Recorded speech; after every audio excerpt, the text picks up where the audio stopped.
getting ourselves into it. So welcome to How Jack Frost Stole Christmas, the one-shot D&D special hosted by myself, because I thought it would be fun. We'll go ahead and go left to right as we're introducing folks, so we'll start with Alala. Hi, I'm Lala. I do music and voice things, and I have been around with these dorks for a while, but I never make it to streams until now. So Now you're officially invited.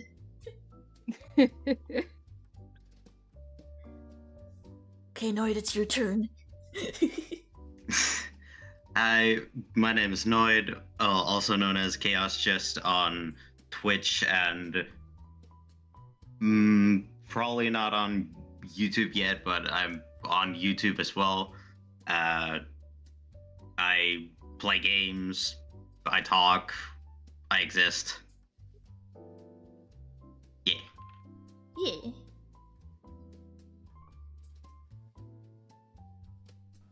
Oh god, is it my turn?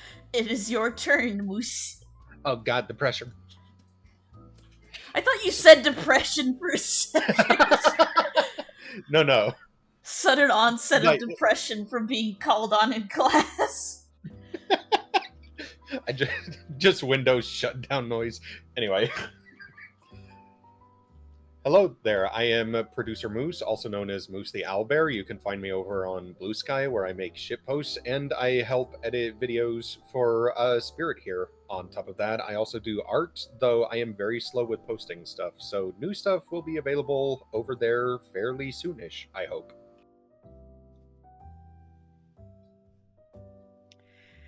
Alright, hi, I'm Firefox. I don't have too much of an online presence, but I have been a part of a few audio dramas. I've also played multiple TTRPGs with these goobers along with other goobers. And I'm just here to lend what voice and presence I can to this fantastic one-shot.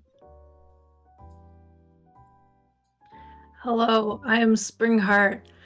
I'm a VTuber. I do live 2D rigging, art. Regulars know me. I'm here usually for BG3. Again, my voice will crack and stuff during this stream. My voice is just a little weird today. And yeah. It's just a little crispy as a treat. We're just for you guys. A little treat. And of course, those who know me, but for the sake of the quote-unquote YouTube audience, hello everyone, I am Miguel the Werewolf, also known as Spirit Productions, and I'm going to be your DM today. This is the part where I'd usually have a really funny quip to lead into everything, but yeah.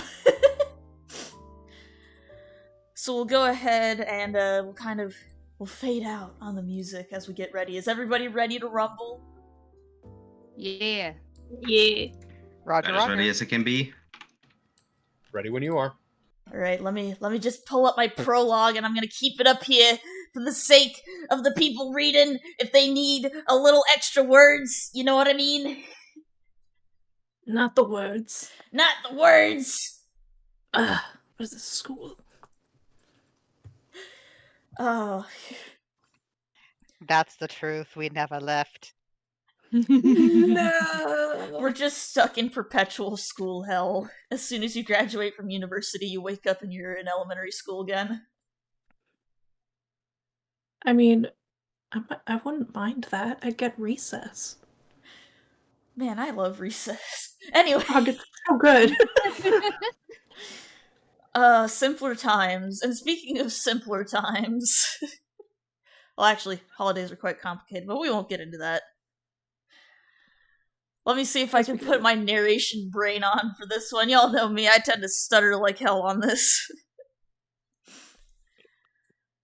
The nature of holidays is fickle, ever growing, ever evolving, sometimes even dying. Many years ago, all of you were mortal, souls living within your own times, until one day you were approached by something most peculiar. A golden goose, whom saved you from a terrible death. Like a mother nursing her sickly child, you were put together again, given new life, new purpose. However, you quickly found out that you were not the only one. Throughout the history of humanity, many holidays came to be, given life and power by both Mother Goose and the faith of the world. Through their belief in you, you've grown stronger, and you have spent your immortality nurturing the joy of the world. However, your very existence relies upon mankind's belief, else you will fade into nothing but stardust, lost to time. One fateful day, the glow of Mother's light made itself known to you once again, a warm hand essentially placing itself upon your cheek, as if drawn from the sun itself. Greetings, my dear child. You've worked so very hard, and I am so proud of you, she says. And though her form is vague, you can tell that she is smiling upon you. I'm afraid I must ask of your aid once more. A great guardian has gone missing, hidden from my eyes by a growing darkness. You must follow the lights of the north, for if he is not saved, it may be the end of all as we know it. And I apologize that my notes got a little scrumbly bumbly. It's because the handout got a fucky wucky here. AKA it had a bondulance. And so, you followed Mother's request, making your way to the North Pole. Sheltered within a valley, the old European-inspired buildings are covered in snow, glowing in the eternal night of the northern winter. Lights of red, green, white, and blue mark your various paths of incoming, and before long you are welcomed into the workshop, a rather grand wooden lodge with countless floors, tables, and conveyor belts. The elves themselves are in disarray, scrambling to finish toys, and placing them seemingly haphazardly in piles. This certainly isn't like them. They're usually far more organized, far less panicked. Somebody ought to speak to the manager. And so here we find ourselves with our 5 heroes, currently waiting in what's essentially the lobby of, well, Santa's workshop.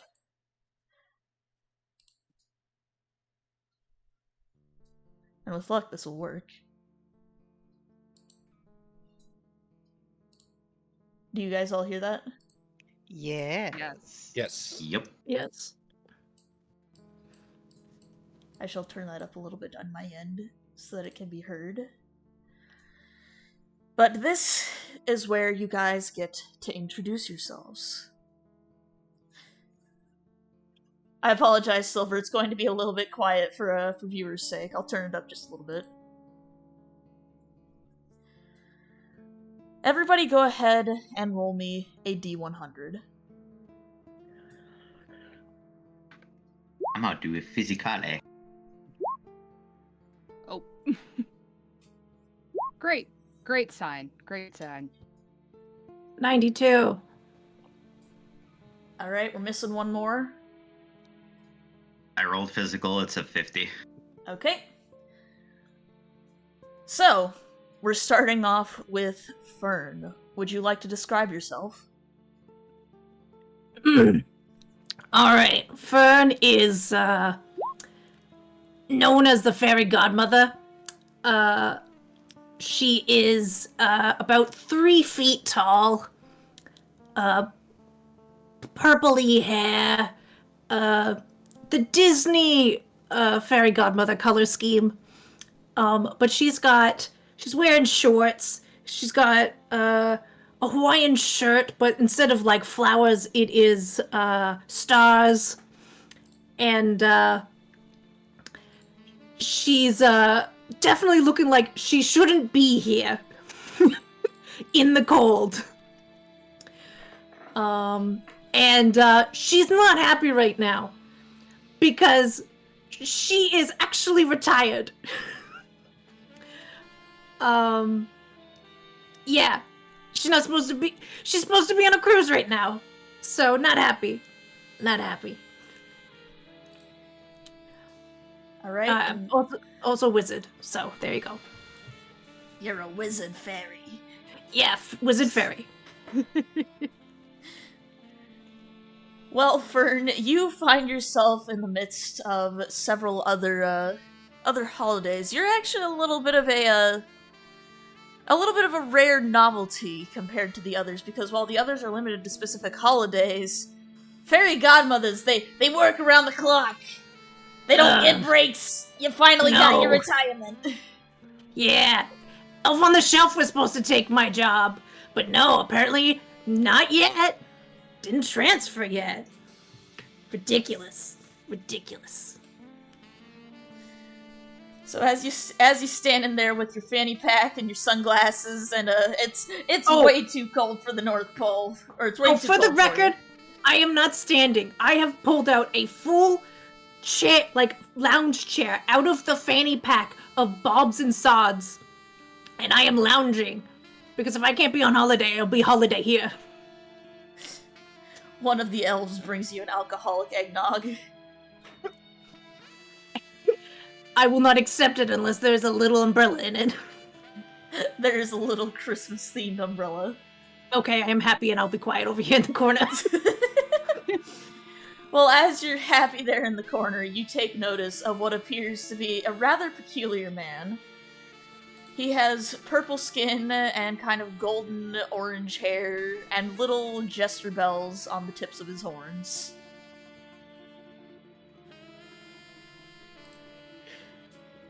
Yes, the man you see, as described, he has the purple skin and the goldish hair, but also something notable about him is he appears to be wearing a tuxedo, but not just any tuxedo. It is divided down the middle with crimson on one side and darkest black on the other, the colors of the Harlequin. And on his shoulders, similar to the bells that you see at the end of his horns, you see a series of smaller bells, almost as if a sort of jester-like attire. However, with each subtle movement, the bells make no sound. And the ones on his horns, when they move, there's a slight sound coming from them, but it almost sounds off, as if those bells too should be silent, but are not. As if there's a kind of weightlessness to them, a hollow kind of sensation. This man is Casimir Chaussee, also colloquially known as the April Fool. Well, Casimir, as you're hanging out there with some of your fellow holidays there, one of the little elves is looking at you very peculiarly. They seem to be one of the younger ones.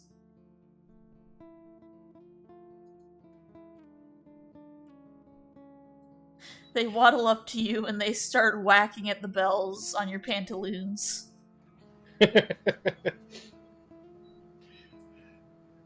This is when he uses, you know what, I'm going to go ahead and have him use Minor Illusion to make it, or rather, prestidigitation, I suppose, to make it sound like the bell is ringing whenever the elf child strikes it. This is when the elf child continues to bat at it, and then they slowly open their mouth, and they start to suck on it. At this point, he's going to just gently move them away from the bell. A little mischief never hurt anyone, but the bells can be a bit of a choking hazard. A little bit of a closer look reveals that this is an elf toddler. They are still teething. Just, I see. Please, be careful with this, little one.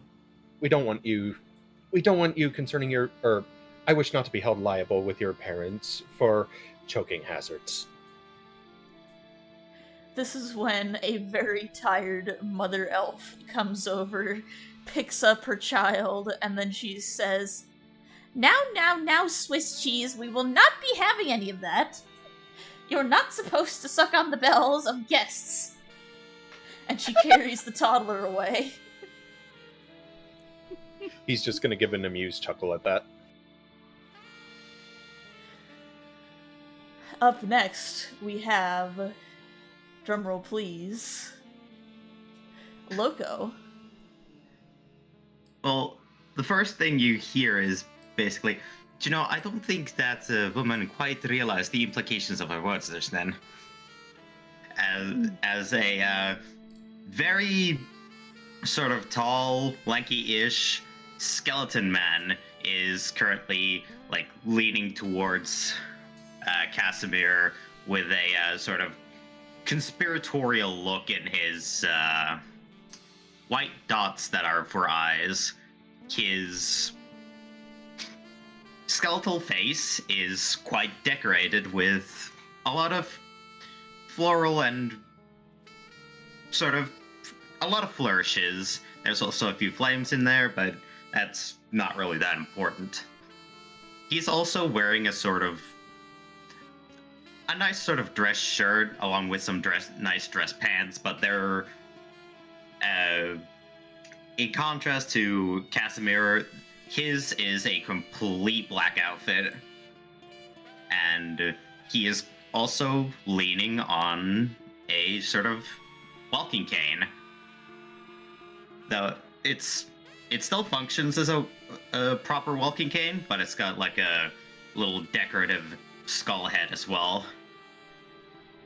Then there's also a currently out and about a rather big shadow hound, though with a scoff and a shake of their head, they just vanish.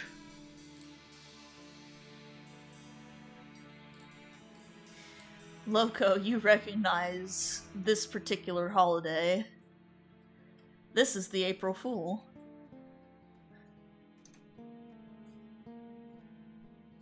It is so good to see you again. Been a while. It has. Day of the Dead, 1892, was it? Yeah, around then. Just, gods, there was so much liquor involved in that. I may have had a drink or two. Not my fault that unfortunates happened. Just, yes, the anchovy incident. And I myself an unfortunate victim. You still catch the mild scent of anchovies in your nose, Loco. And you don't even have a nose. The thing is, that's Casimir using prestidigitation. He's specifically making it so that you smell anchovies. You know what, Casimir, go ahead and make me a sleight of hand check.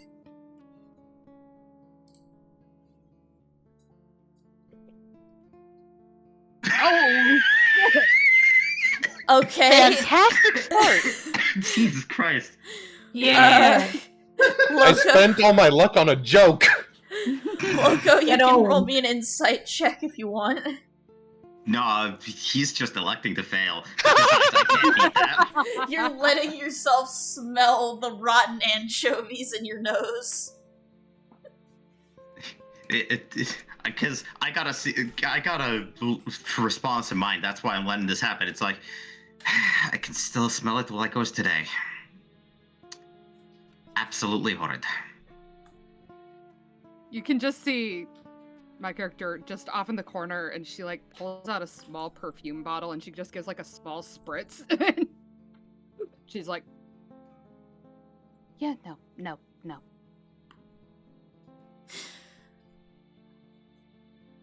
We shall get to you shortly, I promise. It's not my fault I rolled a 6 on the D100. The D100 said so. Oh, So- but we have one more to get to. But I'll let you say your piece. I was just gonna say, he just goes, indeed. And there's the slightest just uptick at the corner of his mouth.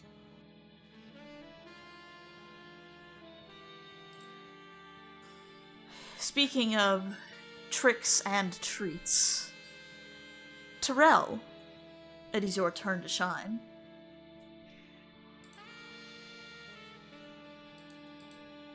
In a shadow cast by the dim light from the doorway, there is a flicker, a shape slowly taking form as it peels itself away from the slight density of the shade, and out steps the form of a woman slowly taking shape, wearing a dress that has brilliant orange trim, a cream and a mauve body, alabaster skin that shows signs of fracture along the arms, the shoulders, even her face, and her orange amber gaze lingers upon each of those present. A hint of a smile played across her lips as her fiery auburn hair shifts while she turns her head. Well, well, well. I thought I smelled the hint of a trick upon the air, and yet not a treat in sight. Such poor form.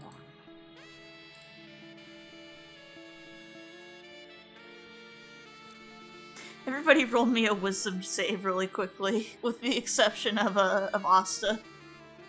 Can I just pull out a tray of cookies from my fanny pack? Yes, you may. All right, I will do the wisdom saving throw though. So you said I don't have to. You don't have to because you're immune to Smexy people. Oh, Didn't quite mean to roll it onto the GM layer, but it was a 24. It's okay, I can see it either way. Okay, it's not a constitution. Okay, I'm honestly surprised I rolled that high. I recognize game, but...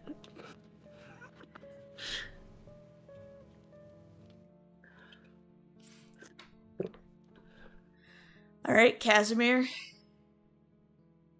I rolled a 10. Okay. Oh boy. Loco, you've seen Terrell enough times to be used to their general demeanor. Fern, you kind of recognize Terrell. It's kind of a, yeah, I've seen you, but you're kind of young for me, kid energy. Even though I'm too old for this. I'm too old for this, even though Terrell's probably much older in actual calendar years. I take offense to that. Casimir, this person is hot and you don't remember ever meeting them. Well then, allow me to introduce myself.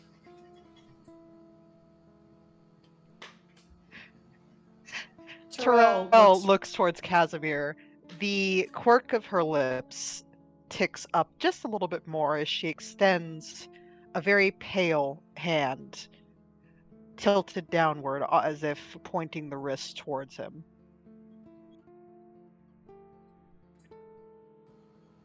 He's going to basically do the gentleman thing, take her hand, and just gently brush his lips along the back of her fingers. Just Casimir Chausser, a pleasure. Enchanted. Terrell. The spirit of thrill upon All Hallows Eve. And Samhain. Well, you certainly do the thrilling part justice. Asta's gonna kind of perk up and just say, if you two need a room, I can arrange that. Oh, that won't be necessary. As she withdraws her hand from Casimir's, it is good to see all of you and how far you've come along. Although it seems to me that one of the younger of our group is not here. Kringle always was a bit of an eccentric, but never one to shun hospitality.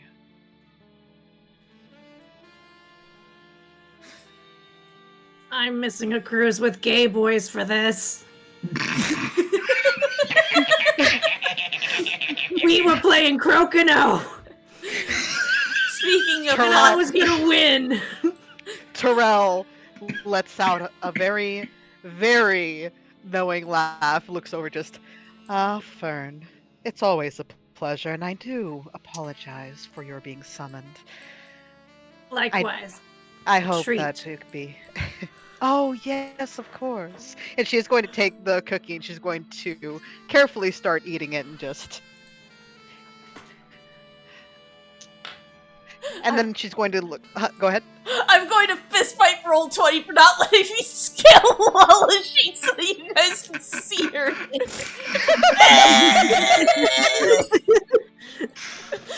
Anyway, please continue with your sexiness. I'm good. I obviously wasn't gonna get anything on that cruise, but hey, we were gonna talk about Tiffany, and Tiffany is a bitch. Anyways, you were saying. Well, I hope that we have some time to share some stories to make it a little more of a compensation for you. However, she's going to look towards Asta just. I believe we still have one left. Yeah, So Elf on sorry, a Shelf, Austin, where you're is gonna be he? you're gonna be stuck in the mosh pit for a little bit. Look, It's all good. It's all good. All right. So, leaning against the wall, kind of one leg sort of bent with heel against it and another leg on the ground. There's been a woman leaning back, just sort of mostly watching things occur outside of the small interaction she's implemented. And many people know of her, but most people don't actually know her. Astarte, or commonly referred to as Asta, the scion of Valentine's Day, and probably the person in the world who has experienced love the least. Always offering love to others, but never finding it herself. It's one of the few things she doesn't understand. How she witnesses people fall in love over and over again, and yet her turn never seems to come around. And as such, she's become sort of disillusioned to the charm of others over the years. And she hates the fact that all she seems to be known for is how to seduce, how to incite passion and, to an extent, sexual activity. And she just kind of sits and takes more these days compared to in the past. And she just kind of glances over at Terrell a little bit, and she's just kind of like, believe me, I'm nothing to write home about. My dear, you don't need to belittle yourself. Don't go unnoticed, I can tell you that much. Believe me, I'm well aware of that.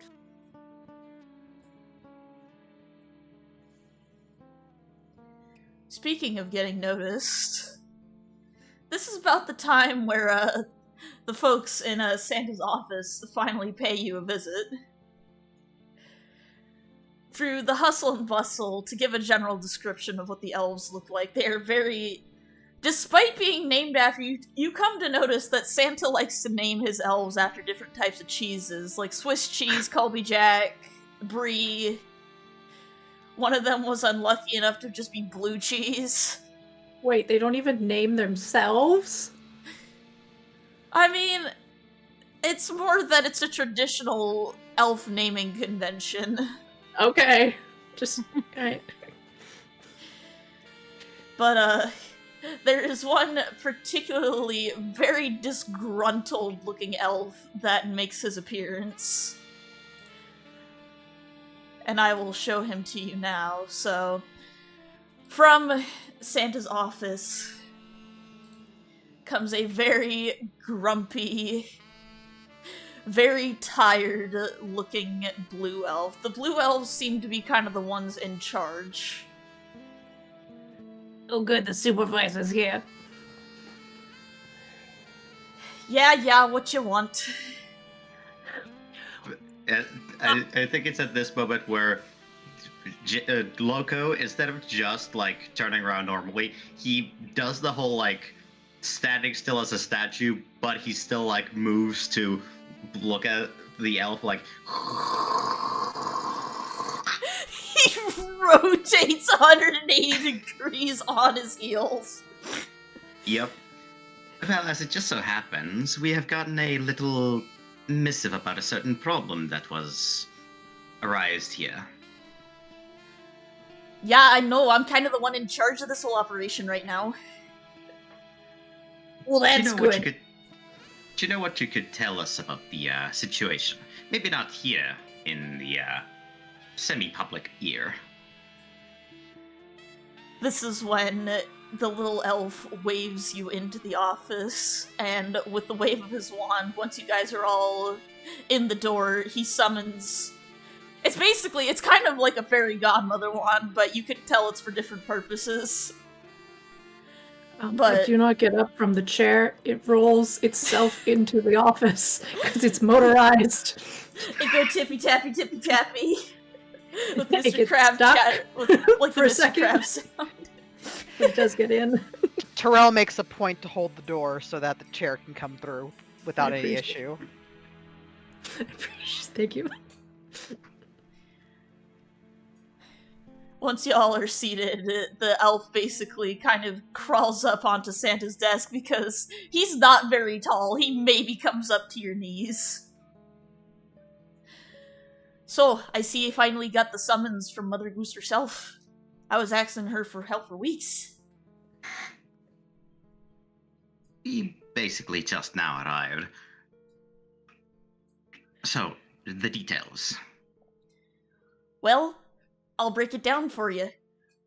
Long story short, Kris Kringle's been gone for a while, and, well, we've noticed some, unusual patterns with the weather this year. I mean, think about it. We had a, snow day cancellation on Valentine's Day. Rainy and stormy situations on April Fools. Hell, we even had the big snow out on Halloween and All Saints Day. Well, that's just climate change. I don't know what to tell you. I'd Mother like to Nature tell is you it's cruel as climate joke. change. You were saying, Casimir. Climate change. Mother Nature's cruelest joke.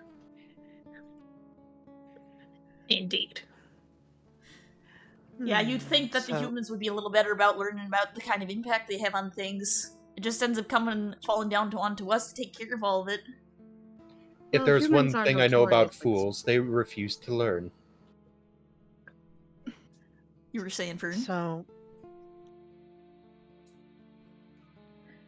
Somebody was speaking, Hoops was saying a thing. Oh. I was talking, I think, at the same time Moose was. My bad.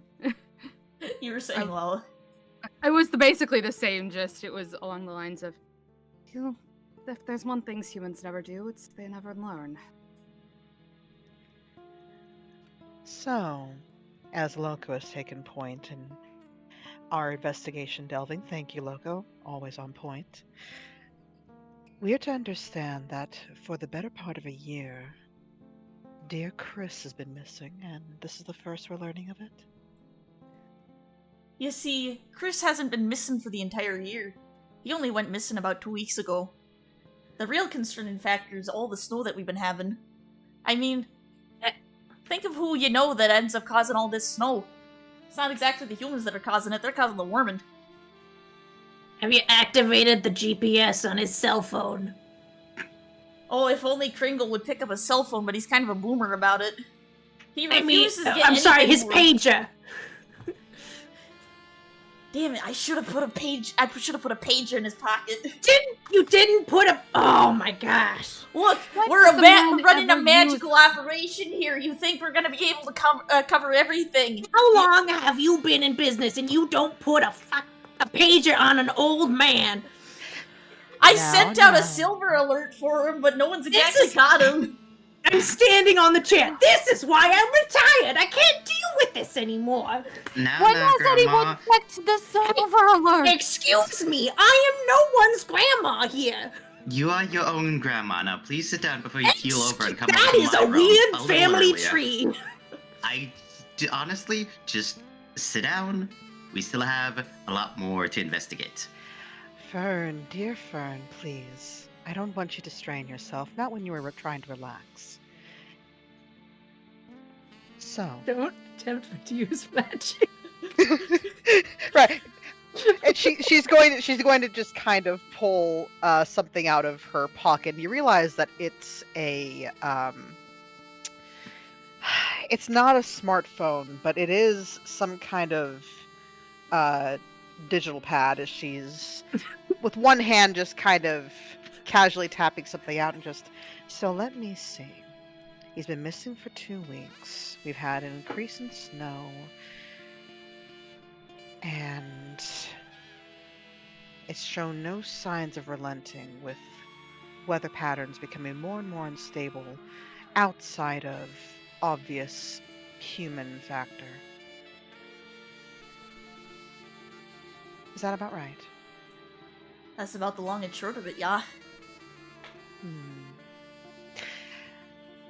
Has there been a particular concentration around these parts?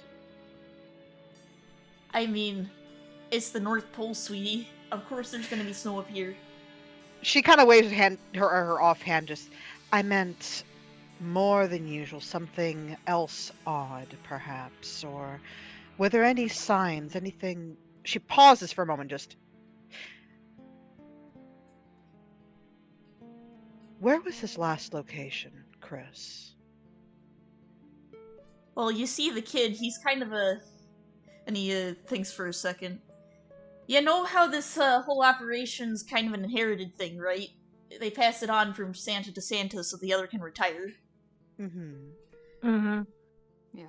My boy Chris, he never really settled down, so he never found somebody. So I think he was actually going out to meet somebody.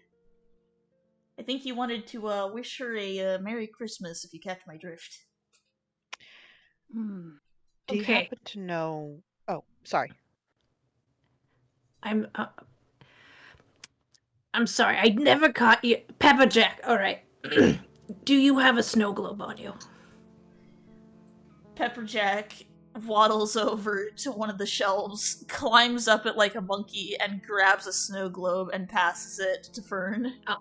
Alright, I am going to cast Scrying, where you can see and hear a particular creature you choose that is on the same plane of existence as you. The target must make a wisdom saving throw, which is modified by how well you know the target and the sort of physical connection you have to it. If a target knows you're casting it, it can fail the saving throw voluntarily if it wants to be observed. Alright, what's your spell save DC?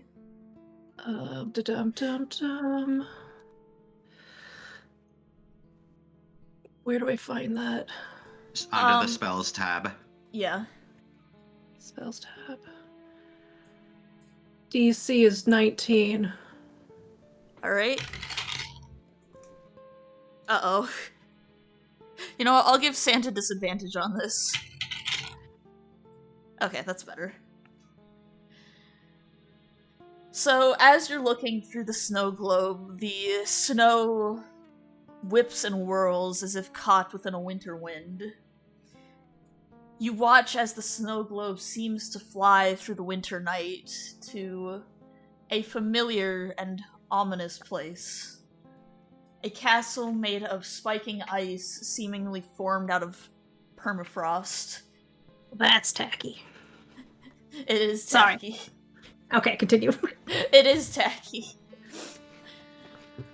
Swirling spikes of ice leading up to various towers, and as you dive into the dungeons beneath the palace, you see varying twisting figures before you see Kris Kringle frozen in a block of ice.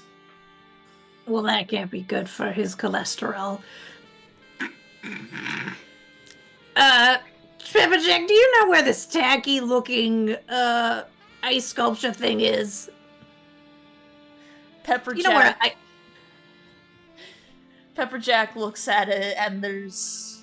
You know what? Everybody go ahead and roll me an insight check.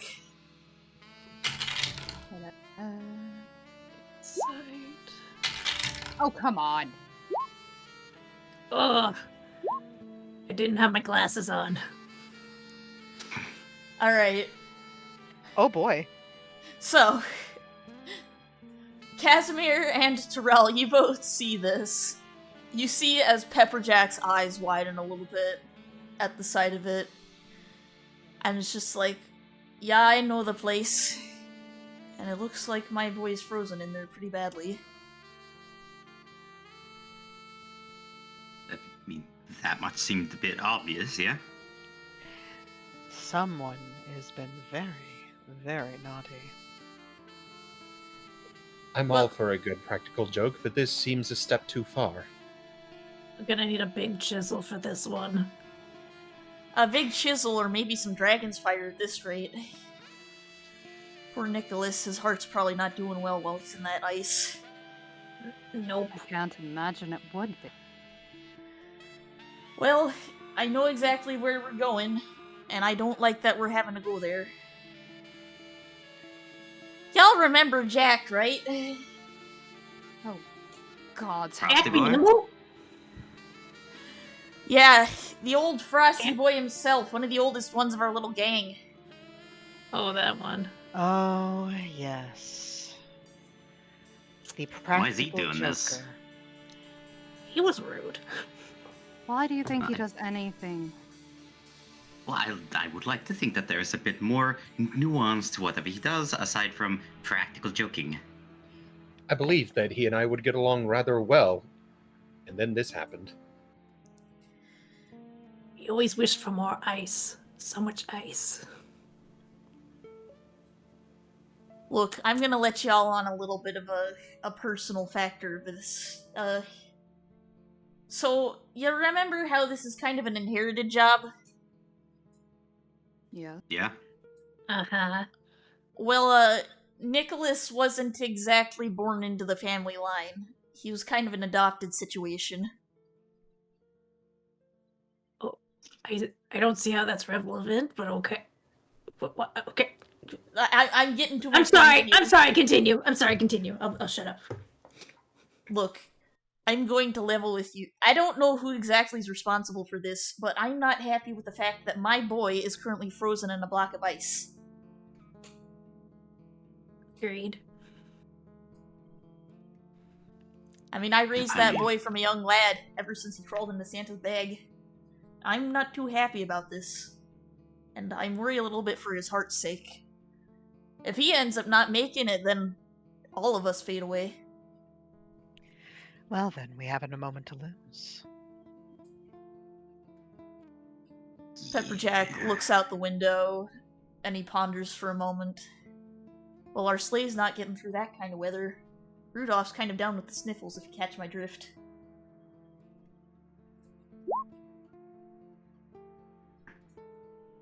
Fern, you feel something invisible patting you on the shoulder. Ah.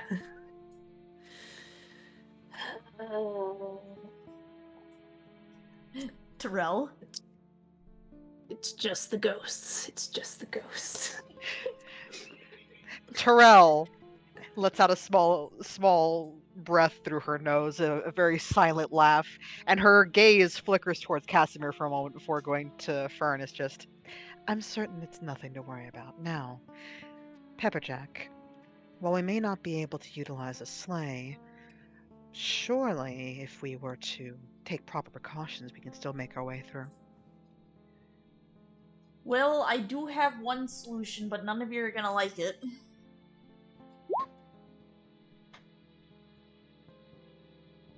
Why are you casting Druid Draft?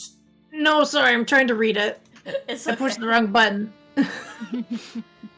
This is Well. when Pepperjack, he waddles over to the desk, pulls out a bag of frosting, of all things, and he starts to draw a circle on the floor. Any of you ever wonder how Kris Kringle gets around the world so quickly? By making floor cake? No, I was more like... was just about to say, I think it's more like a sort of teleportation, in a way. Nuclear-powered reindeer. Oh, I wish we could afford that. Do you know how much I mean- nuclear waste those things would cause? I mean, they poop enough. It's at this point that from an unspecified location in the room, you just hear a... "Fart." Oh man, Pepperjack just looks to you, Casimir. You better not be making the floorboards fart around here. I don't have any patience for that. I cast Druid Craft, and right behind the fool, a fart noise happens.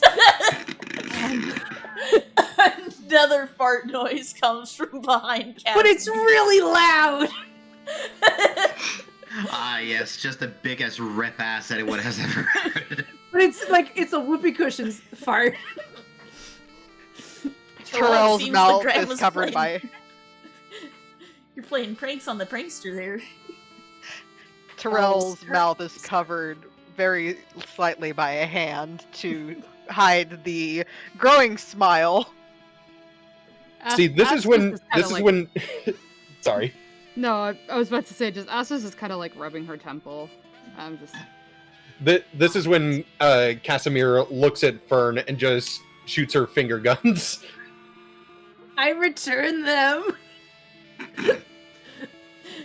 Beautiful. Bonding! Loco just chuckles a little as like, well, at least the mood's lifted. Indeed. Now, I assume that you're drawing a magic circle for the purposes of quick teleportation, yes? Pepperjack taps the side of his nose, but before he completes it, he grabs basically a box of cookies and passes each of them to you. These are emergency cookies. If shit really goes wrong, eat them and you'll come back here.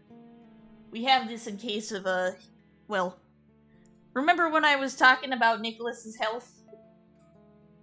Uh-huh. He usually eats these if he's ever having a problem. Then he comes back here and we take care of him. A get out of jail free cookie. So we need to thaw him just enough to shove the cookie down his throat. Okay. Game plan. I mean, if we can thaw him out entirely and then put him in, because I'd rather not have him teleport with a big block of ice. It's going to take whatever he's Is he attached gonna- to. I mean, is he gonna, thud onto the ground, or is he gonna teleport actually to the ground? I don't know how your teleportation works. Because if he's gonna thud, he's gonna shatter, and we don't want that. If need be, we can cast Featherfall on him before teleporting. This is when Pepperjack... I didn't learn that. This is when Pepperjack finishes the teleportation circle, taps the floor with his wand, and, Such a... I need you all to make me a Constitution saving throw. Alright, let's go. Oh, wait. Oh boy, I'm good at those. Oh, I have advantage on these. Oh wait, no, it's not. Do I?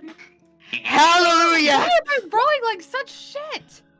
Oh, I do have advantage. Okay, hold on. Alright. Asta and Casimir, I need you to call even or odds. Odds. Even. Alright, I need both of you to roll me a d6.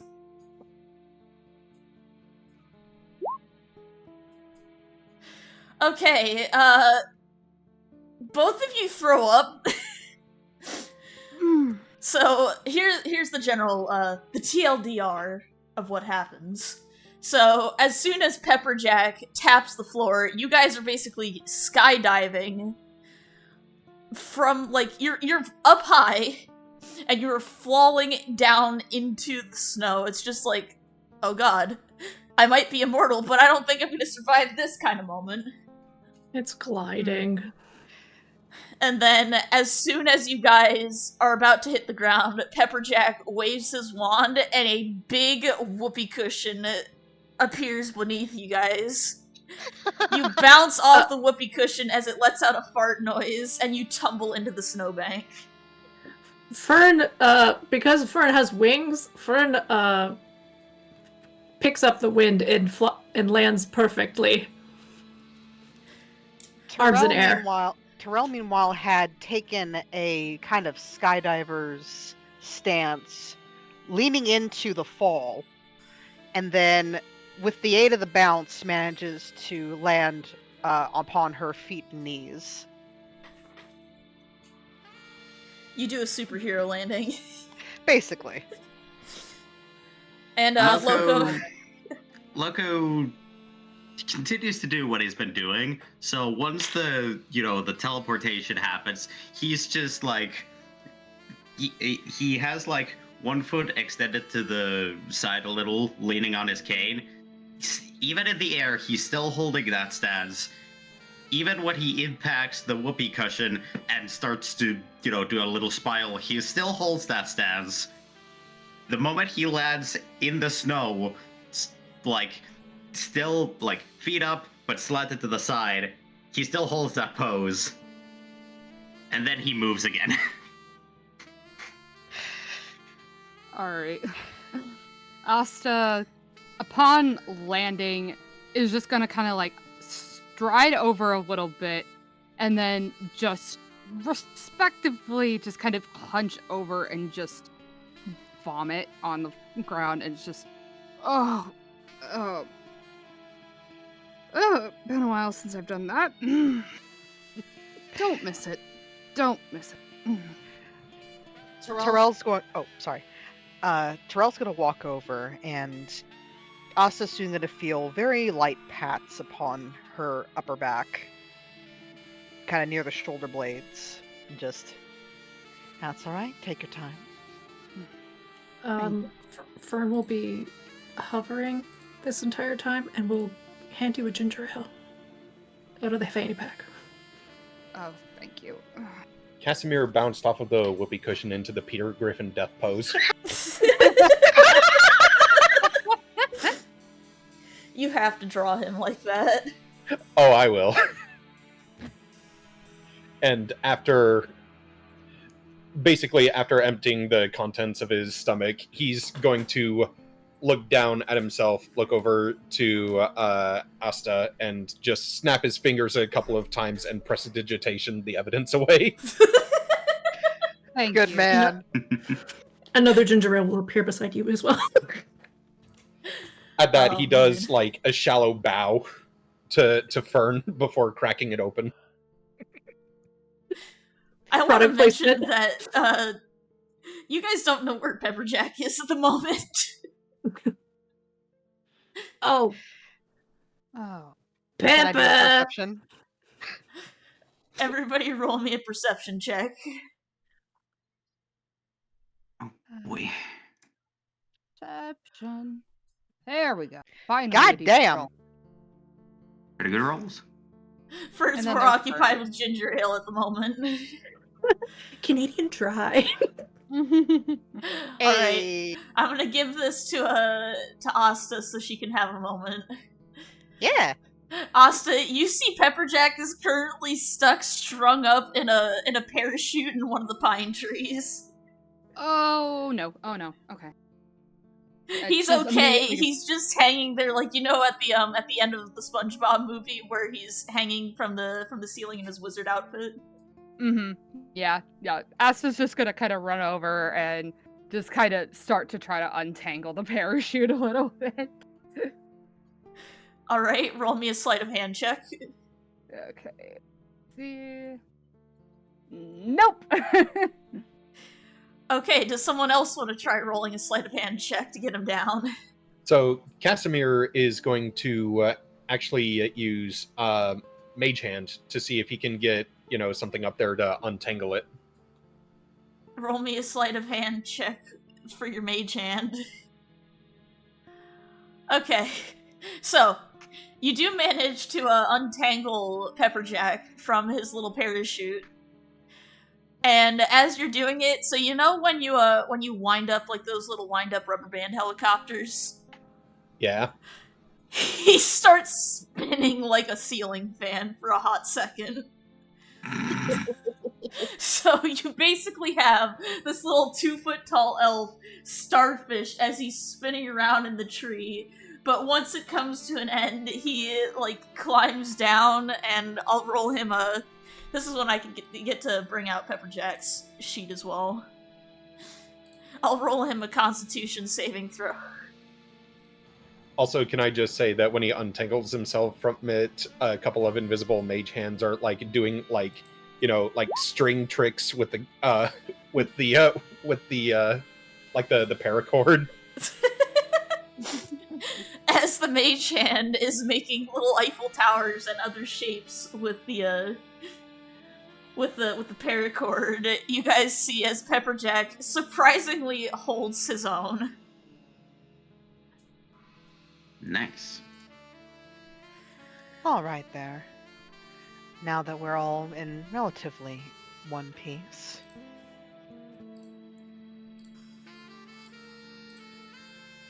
You guys can see Jack Frost's palace in the distance, and you'd mark that, and it won't take too long, maybe an hour to walk there.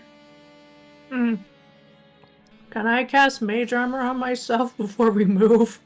Yes, you may. Loco is going to do the same. Yeah, so is Asta. I love how we have so many casters in this party. That means I can beat the shit out of you guys more. Take a moment to do something. Oh?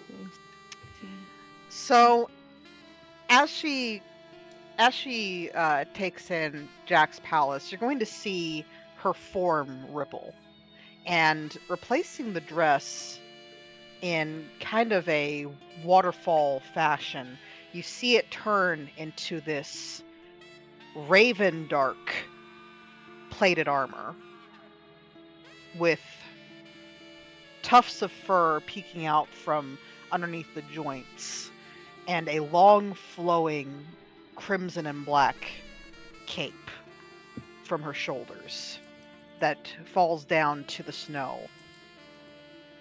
The armor has a light green sheen to it.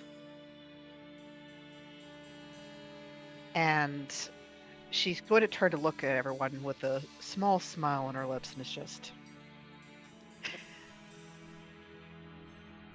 I hope no one minds if I take point. Fern pulls out Well, little by all mug. means, please. Please proceed. Alright.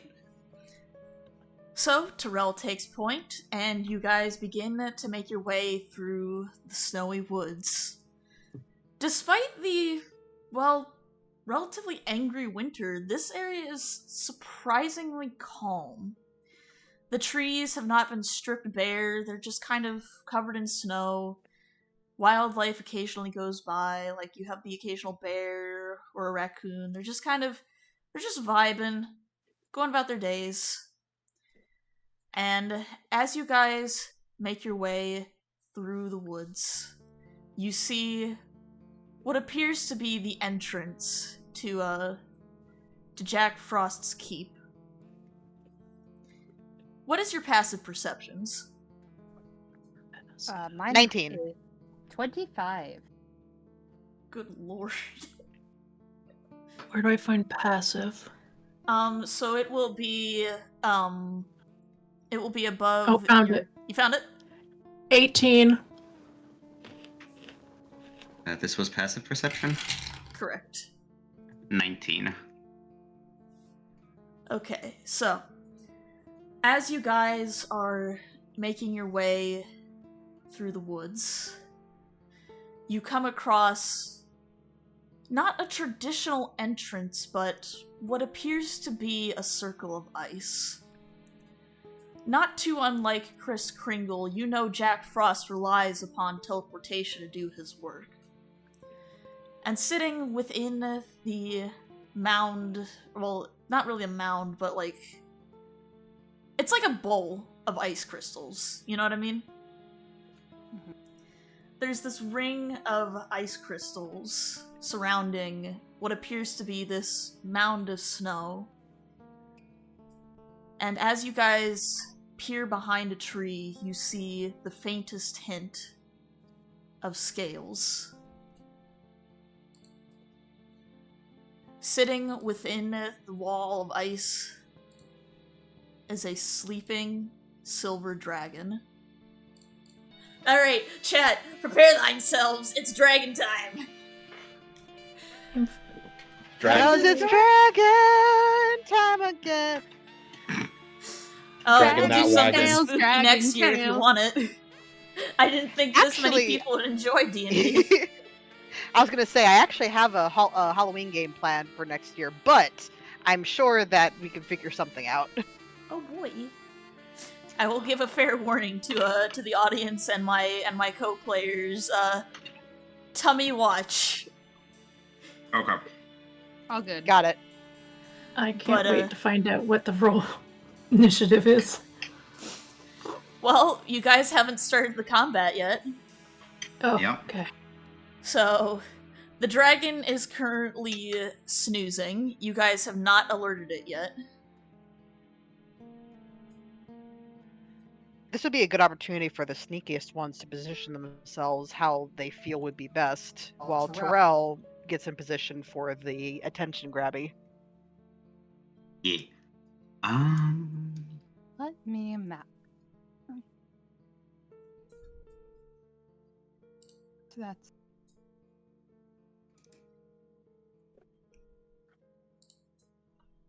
Also, Noid, I'm going to give you something very special for your hound. Oh boy. Hey, I have a DM question. I have a DM answer. Perfect. Could prestidigitation be used to muffle or displace sound? Do you mind posting it for me just so I have it in writing? I personally don't have prestidigitation. It's for those who may have it, just because I know that sound effect is part of the spell. I One got second. Nope, never mind. Two people responded at the same time. Okay. Beautiful. This spell is Yeah, a minor my- magical trick that novice spellcasters use for practice. You create one of the following magical effects. You create an instantaneous harmless sensory effect, a puff of wind, faint musical notes, an odd odor, lighter stuff, a candle, cleaner soil, an object, chill, warmer flavor, make a color, a small mark, or a symbol appear. I'm going to say this, I don't think you'll be able to muffle sound, but if you wanted to create a distracting sound somewhere, I would allow that. Okay, I was just curious because my brain's kind of trying to figure out how to make it a little easier to position. No, Yeah, I can think you it would move be that more- token? Yes. All right, there you go. It's a stand-in, but it's there's your boy. Yay! I will put that token onto the field when it's time to summon the boy. Yeah. I have a question. Yes. This boulder, because I can't see it from first person, is that half cover? Yes. These boulders are about 5 to 10 feet tall. So. Okay, so the big ones are 5 to 10 feet, but this little one is half cover. I would say so. Yes. Okay, thank you. That's a nice boulder. It has a nice boulder. I just need to know for spells and stuff. Thank you. It's not just a boulder. It's a rock. rock fact. But But yes. is it a geode? Alright, so, what's your guys' plan of action? So I'm probably the stealthiest one here. So I think what I'm going to do is I'm going to try to move along the tree line. I'm debating if I activate my Boots of Speed now, or if I wait for combat to start. How long do they run for? I think they last for 20 minutes, so 60 rounds of combat. Okay. If you want to do that now, I was going to say if it's like a minute, maybe not, but since you have plenty of time. Yeah, so Casimir is going to click his heels together, and his movement speed is now doubled. Okay. Go ahead Okay, and Dorothy. roll me a stealth check.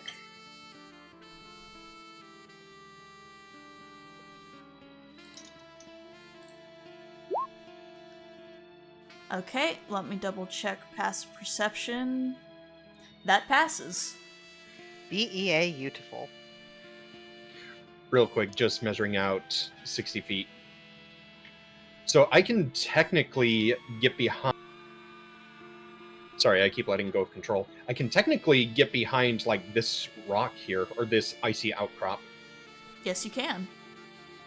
So I'm gonna scoot my booty over there. Alright. Would you I'm say gonna hide. Would you say that the like the branches and foliage over here by this tree are in shadow? I would say they are, yes. All right. Well, stepping into this tree's shadow and giving a small bow, I activate Shadow Walk and whoop myself over to the branches. Okay. I'm gonna give you that one because, I mean, you're doing it silently, so. Yep. Which leaves Asta and Terrell. Because the fairy can fly. Well, okay, I'll probably still have you make a sound check for it, but you know. How aggressive are my wings fluttering?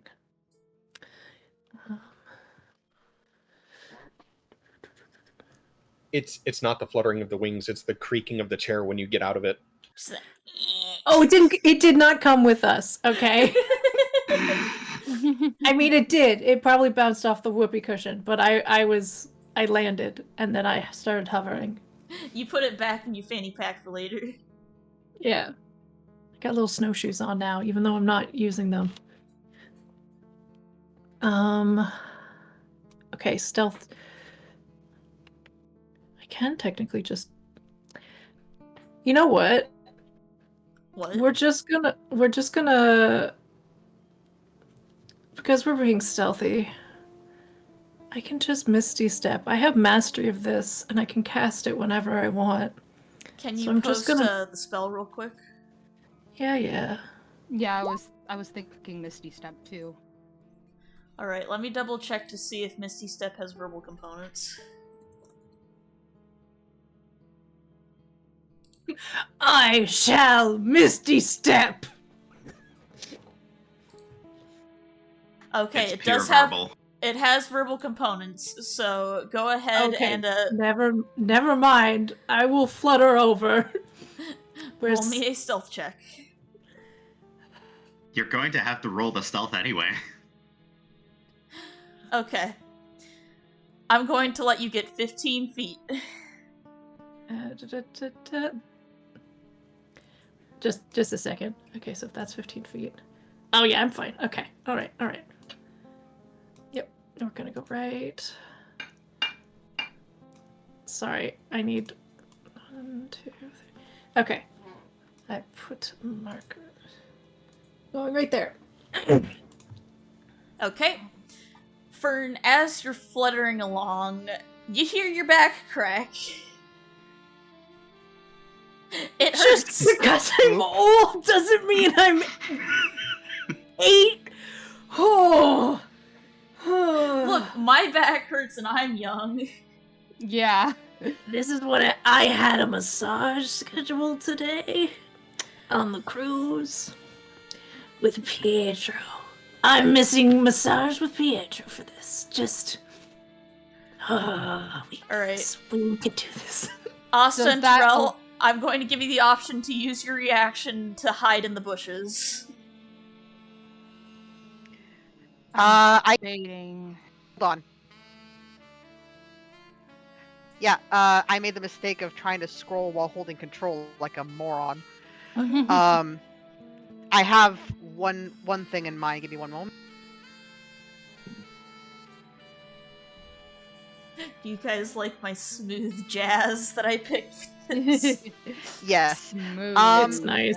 So, how does ethereal walk sound? Can you post it for me? Aether walk.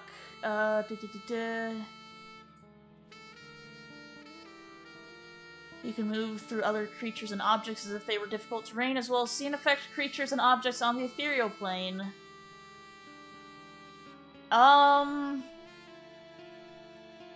So you step into the veil. So technically you wouldn't be tangible, but you would be ending your turn being within the physical plane.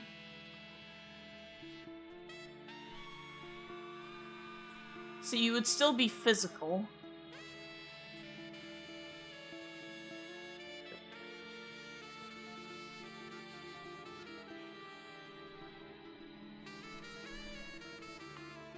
I don't know how to rule this one.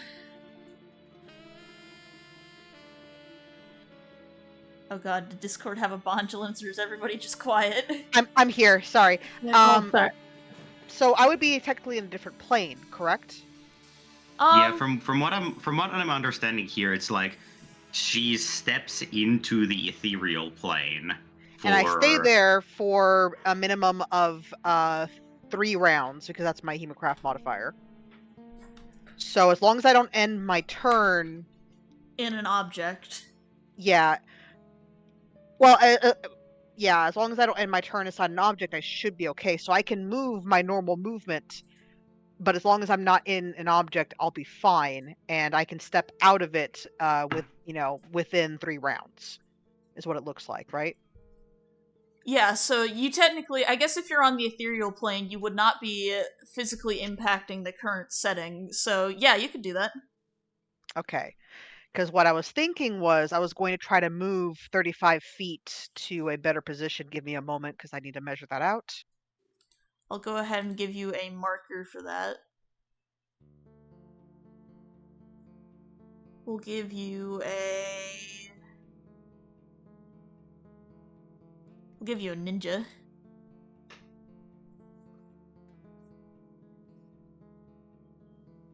Right here, if she was around here, but making sure that she's not inside the tree, just within the shade, that would work, correct?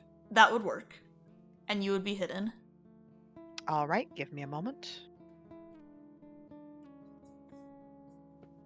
So she's now in the ethereal plane and is basically biding time to move out and be ready to take the attention.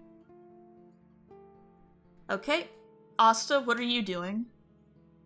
You can try to hide with your reaction. Yeah, I was about to say stealth's out the window, isn't it? I mean, you're technically either stealthing or you can turn invisible. Yeah, that was what the thing is that if I could do that, it's like my invisibility is linked to my harp, and so I think I would have to play that in order to go invisible. In this case, if you want to make a stealth check, you can try to hide. Okay, yeah, I think that's all I really can do. Hey! Nice. Gorgeous. It meets it. It beats it. Yeah! Gonna hide. Let's see, 30 feet.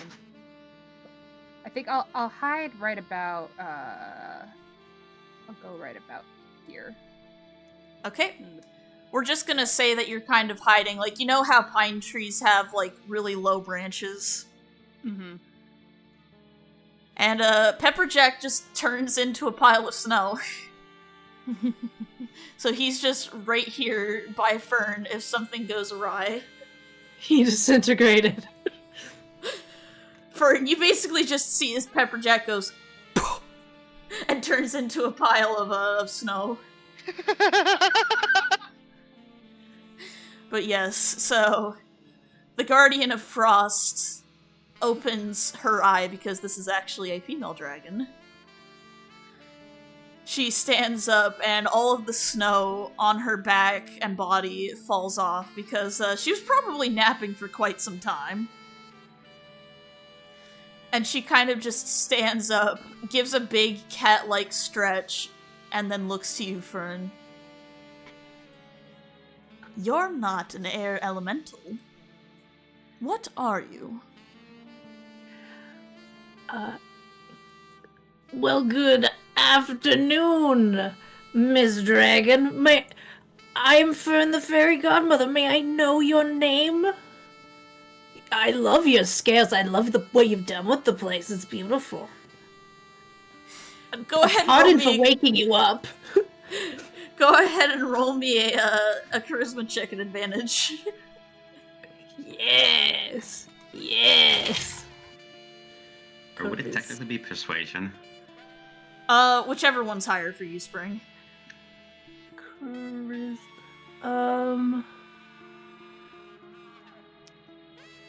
Okay, it was charisma or... Charisma or persuasion. Whichever one you want. And you have advantage. Well, I think it's the same, so... Not bad. This is when Silver, like, you know how cats will kind of, like, sit on their tail to keep their paws warm? She just kind of, like, arches a little bit, sets her tail underneath her paws, and gives a bit of a yawn. I've never had a fairy godmother before. You haven't? Well, I might be retired, but maybe today could be your lucky day. What if you what has been your heart's desire? You know, I can throw in a freebie today. I'm not under union contract anymore. What have you always wanted? Silverbell, like, walks over, sits down, and she kind of, like, she gets close as if she's going to whisper to you. Well, I know this is going to sound strange, but I'd like to have my father back. Oh, honey. I put, like, my little tiny hand on, like, the big giant, like, massive arm. Like, oh, honey, I'm so sorry.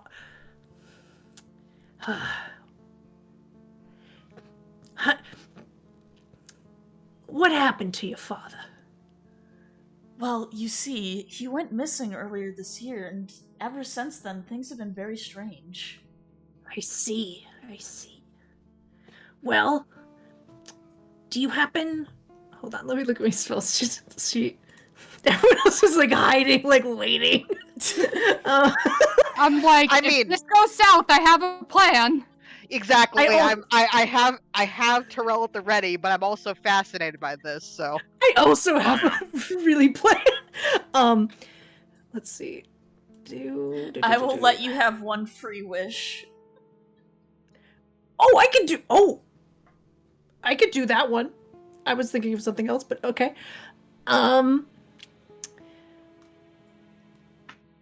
Well, all right. So I stand up. I do a little stretch back and forth, and I pull out a wand that has some duct tape on it and some cracks on it. It's definitely seen its wear. It's like one of those really old wands. All the new modern ones have like a plastic shine to them. This has got a nice wood finish to it. Well, all right. Let's see. Now, I can not guarantee that this will work, but I will try. And the important thing is that we try. All right? So you want your father back. He went missing. Right.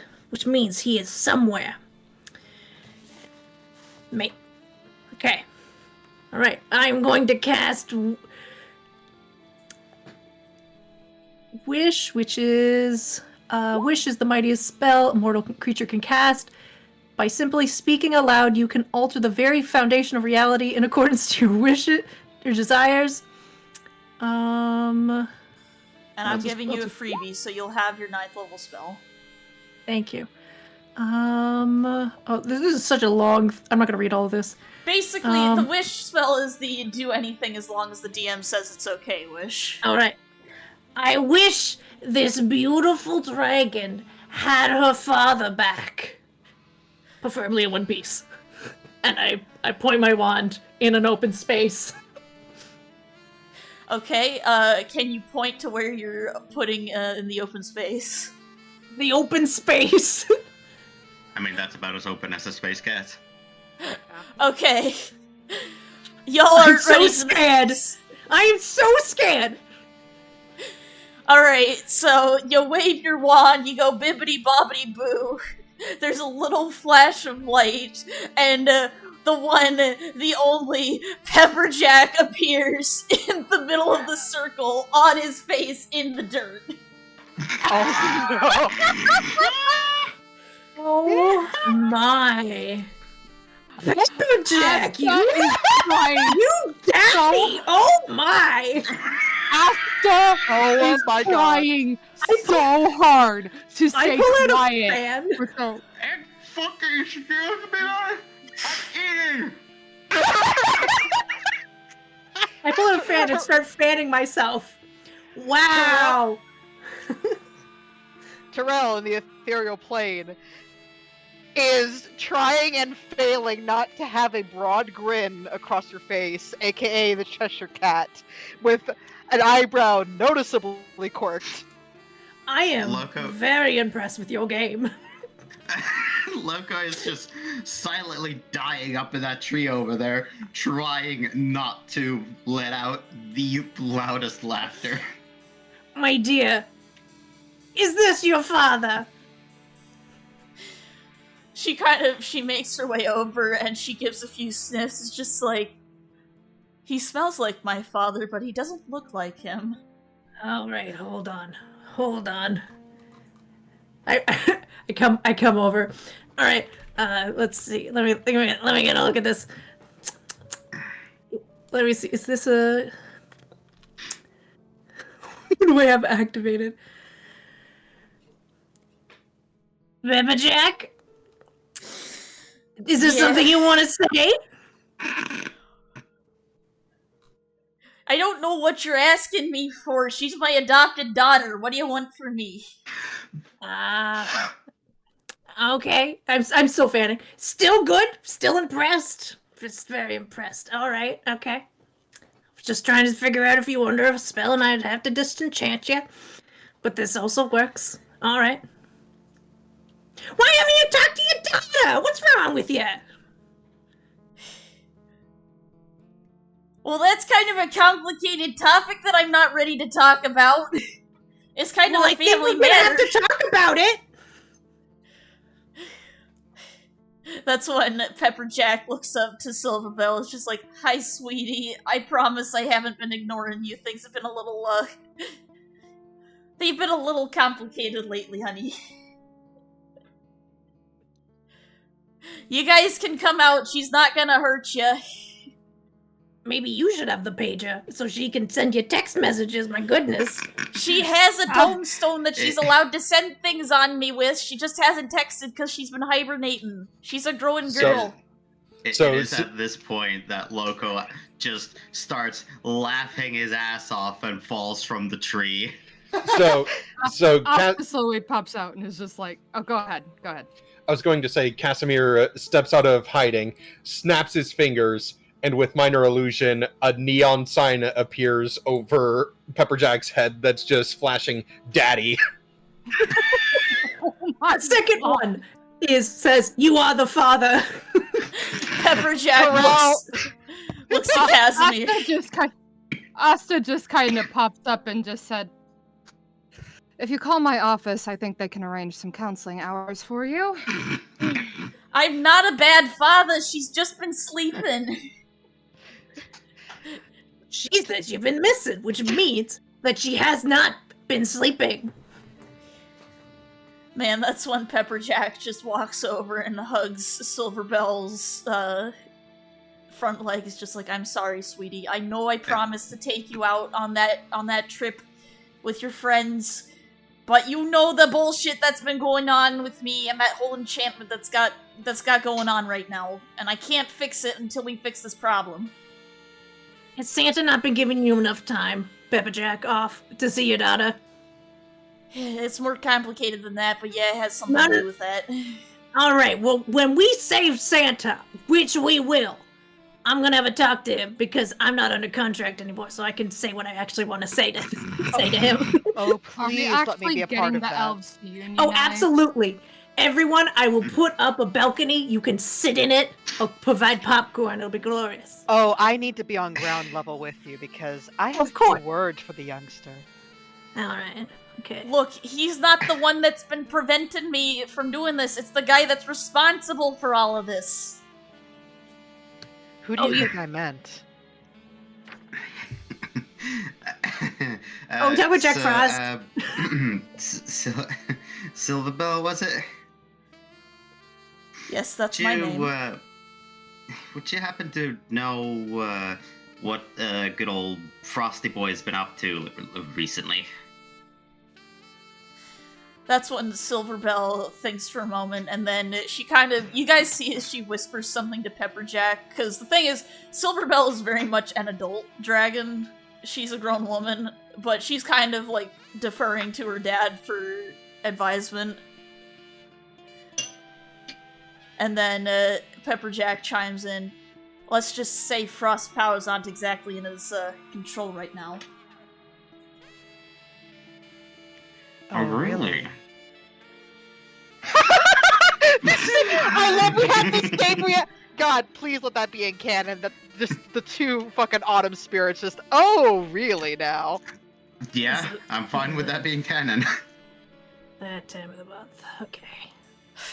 Does this solidify Jack Frost as being trans-masked? I support whatever he wants to be. They, them, he, she. I wumbo, you wumbo, he, she, me, wumbo, wumboing. It's first grade, SpongeBob. But kidnapping, I draw the line, okay? Look, we'll just figure all this out afterwards and y'all can go home. It's just like, sweetie, can you let us into to Jack Frost's place? I know you're working for him, honey. And then Silverbell very softly reaches down and whispers another thing to Pepperjack. And I will let you all roll a perception check.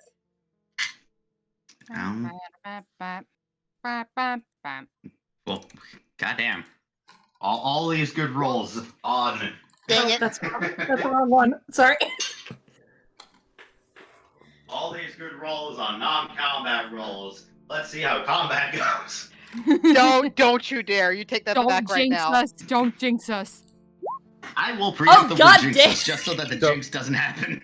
Ah, scheisse. I think Loco's the only one. Yeah. But that was also a nat 20. That's okay, Loco. What you hear with your non-existent ears is just like, "Are you sure you want me to let them in?" And then Pepperjack's just like, I know what I'm doing, honey. They have to go in order to take care of things. If it's any consolation, we ain't really here to hurt no one. We just got some news that good old Jackie Boy is, or well, not Jackie Boy, good old Kris Kringles is somewhere around these parts. And we just want to get him back into office so that Christmas ain't delayed. That's exactly Or it, worse. sweetie. I won't exactly be around if we don't take care of this, you know? And then this is when Silverbell just gives a nod, and she puts a paw on one of the crystals, and it's just like, I think you'd all better get inside the ring so that you can teleport in. Oh, good, more teleporting. Round and round. Before I go in, I'll tell Bluebell, if you ever need Fairy Godmother, you just wish upon a star. Not the big bright one, okay? That one's copyrighted. Just any other star. Hang on. Did you just call her Bluebell? Yes. I thought that was her name. I thought that was her name. Silverbell. Silverbell. Okay, I'm sorry. That's my brain thing. Oh god, the senility! This is an in-character dimension. No, this is not a character. This is a spring thing. I will say Well, one maybe thing. I give her a nickname. You don't know. So, honey, you wish... Sorry, go ahead. No, you finish. Okay, so, honey, you wish on any of those non-copyrighted stars, and I'll come running, even if I'm retired, because you're sweet. You're a sweet girl. You deserve the world. Okay. This is when Silverbell picks you up, Fern, and she gives you... It's not a crushing hug, I want to make it very clear. It's just a big hug. We even match. Our color palettes match. This is glorious. I love this. Okay. You have a good day, sweetie. This is when Silverbell's just like, okay, bye-bye, Grandma. See, I will be her grandmother. No one who's allowed to call me grandma. Because the thing is that she's saying it from a perspective of endearment, so... Absolutely. Yeah. Yeah. I was gonna say, Terrell's gonna look over at Casimir and just give a very, very small smirk, just, do you need to hold someone's hand? About the teleportation. Well, if you're offering. By the way, Silverbell gives Pepperjack, like, her head is as big as his entire body. Just like, I love you, Pop, I'll see you later. Gives him a lick and then teleports you guys inside. I can't believe I teleported him to the other side. Con save. It's okay, you don't have to do a con save for this one, you're not falling out of the sky. Fantastic. Good. Because I forgot I had Featherfall last time, and I was... I mean, even still, Loco would have, offered like a shoulder or the bicep to hold on to if she needed it. What do you mean a bicep? The non-existent bicep. Asa's just gonna His kind offer's a lie. Loco. She's like, I appreciate the offer, but I think I'm a little more prepared this time. Minor illusion. Alright. Just know that I ain't as brittle as I seem. He totally is. He's been drinking his milk. Meow!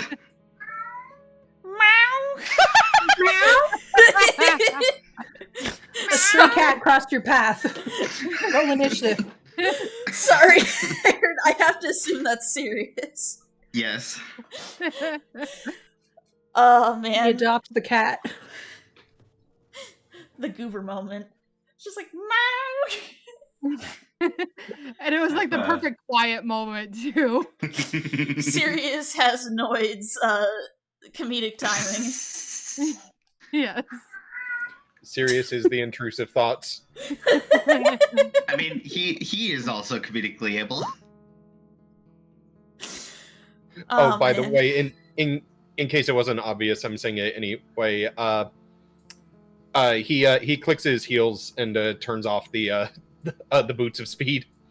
There's no place like home. There's no place like home. I love the Dorothy. I couldn't help it. I was just like, yes, this is perfect. Mental note, run a Wizard of Oz one-shot next. Yes! Yes! Do it. That would be honestly pretty great. Well, I guess I'm gonna have to watch Wicked then, because I'm gonna have to do my homework. Yes! We will wait. Hang on. A bunch of friends and I have genuinely started writing a Shiz University AU, and I'm like, what if we're Shiz students? Oh boy. Oh my Hell god. yeah. It'll be a Kids on Bikes campaign if I ever learn that system. Oh, Oh my gosh, yes. That would be Oh, it's so much good. fun. I've been using it for multiple campaigns of mine. I just gotta wrap my head around exploding. I mean, it's not that difficult. It's just if the dice rolls max, you roll another dice of the same kind. And if I remember it rolls correctly, max again, it just keeps going. yeah, if I until remember you no correctly, it's longer an roll automatic. max. It's an automatic inclusion within Kaboom. roll 20 in the system. Yeah, roll 20 auto includes the explosions into more explosions. Everybody's going Mal like serious. I don't know why he's meowing so much. He The requests your talkative attention. little boy. Anyway. You guys just avoided an entire fight, and you spared Pepperjack's daughter. Good on you. Fuck yeah! Let's Hell go! yeah. I can't Well done, understand what. Spring. You're welcome. Why did Pepperjack disappear? What the fudge? That's your daughter. I know, Pepperjack! I know! It'll all make sense when the twist is revealed. Oh. Mm. I'm gonna put Pepperjack in a maze if it's gonna be a wiener. Yeah, that's right, a maze. Meow meow. Oh. Meow meow. Meow meow meow. We shall see if Pepperjack needs to be scruffed. But yes, so... If he turns out to be Jack Frost, I'm out. Silverbell gives Pepperjack basically a kiss goodbye. Imagine her, she's kind of like, because I like to make my dragons a little bit bigger. Imagine her like a 20-year-old college student, you know what I mean? Yeah. But you Awesome. guys make your way into Frost's castle, and as expected, it's basically an Elsa ripoff. It's an entire castle made out of ice because it's free real estate to him. He didn't have to pay a penny. Is the Take toilet that, made of ice? Disney. Also, I'm He's a contractually goddamn obligated. miser. Also, I'm contractually obligated to do this as a critter. Make a boy. Okay. But you guys make your way through the castle, and it seems a little bit in disrepair, as if Frost hasn't been there. There's little frozen cobwebs from ice spiders, and the occasional snowy dust bunny tumbles by. And as you guys make your way, you follow the sound of... Is that winter wind? Inside a building? DM question. Winter wind has a very specific sound. It's like that kind of sound. Yeah. Also, you had a DM question. Yes, I do. Can I utilize one of my features? What is your feature? It's called Grim Psychometry. Oh. Post it for me, please.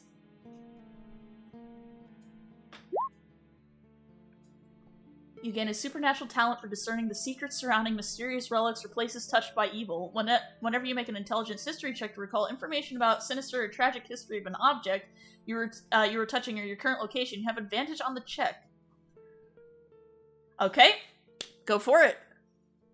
So Terrell's going to close her eyes, and you're going to see her just kind of run her hand along the wall of the current area they're in, and a crimson and black magic seems to crackle along her, highlighting the marks along her arms, her face, etc. for emotion.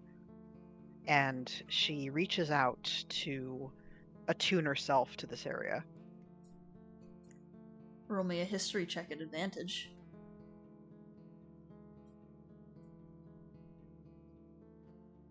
Okay. You place your hands upon the wall, and for a moment it seems you are the building, listening, hearing, seeing all that goes about. Months ago, before the calamity of which all of the winter occurred, this place was bustling with various winter spirits, arctic foxes, and fae, just happily going about their day. Surprisingly, it had been a very calm January, and you suspect this might have been the time. Merriment is going about as there seems to be a masquerade ball. when you see Jack Frost sitting upon his... It's not necessarily a throne, per se, but essentially his seat over his court.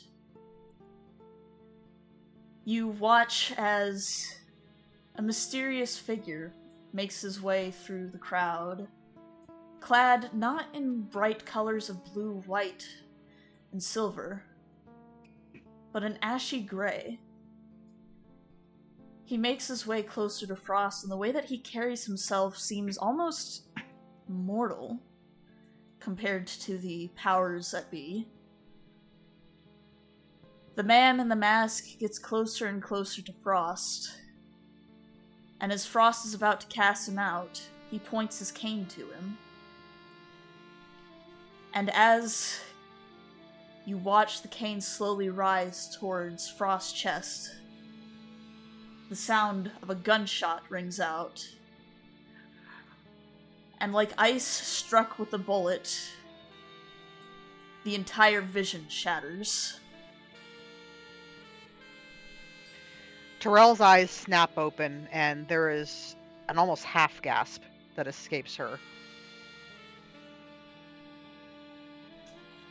Terrell?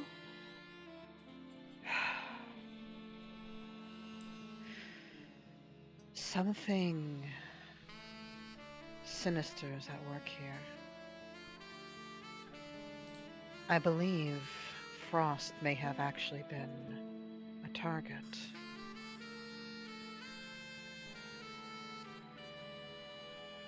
Oh, that ain't good. What? Are you suggesting that Frost is no more? I'm not certain. When he was struck in my vision, it abruptly ended. Okay, where are we presently in this place? Approximately, DM. I would say you're probably in the entry hall. Okay. Do I want to use a spell slot? Yeah, screw it. Can I try and use scrying again to see if I can find Jack Frost? Sure. Let's see. Okay. Let's see here. So this one has an actual save. I think there was something else about this spell. Do I know Jack Frost firsthand? Because there's a plus.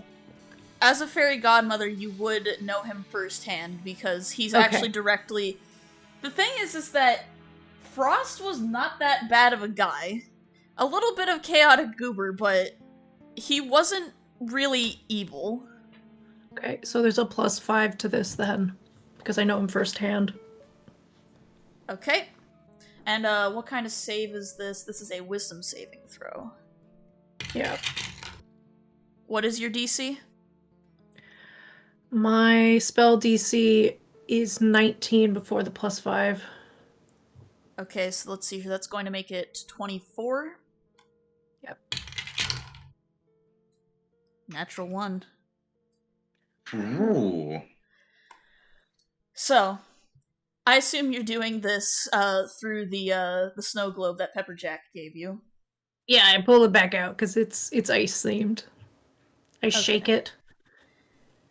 Once again, you watch through the swirling particles of snow, and the vision that Terrell explained to you seems to resume. As the ice seems to shatter, you watch as Jack Frost himself cracks and turns into a flurry of snow. Oh, jeez. The court of animals and fae and everyone else, they flee the castle. And the figure whom had attacked Jack Frost took a hold of Frost's staff. And you watch as the flurry of snow, which Frost turned into, takes to the wind, and it flutters over to Santa's workshop. The figure reappears, albeit silhouetted, as if Frost himself is weakened. You can't hear what he's saying with Santa, but you can tell that he is in a conversation with Saint Nick. They seem to be agreeing on something. And as the vision zooms in to Frost's silhouette, it seems to fall white for a moment. And then the trail of snow once again follows you guys on your adventure. It travels through the sky, entering through the portal, and it swirls into a vision right before you. A small blue elf stands before you. And Pepperjack is giving you a very disgruntled look. Oh, I'm looking at the snow globe and his disgruntled look is there, but my hand slowly goes over to, like, his collar, and I grab him by the collar at the same time, and then I turn my head, and I go, "What the fuck? Pepperjack? You got some explaining to do, or should I call you something else?" Alright, you've got me. I do, by the collar. So, the flashing neon sign that said "Daddy" earlier reappears before the neon changes to Jack Frost. I do not let go of this collar. It looks like I was correct in that a trick indeed was afoot. Imagine that. What, you don't think you could trust us? You had to be a fucking elf? I didn't exactly choose this form now.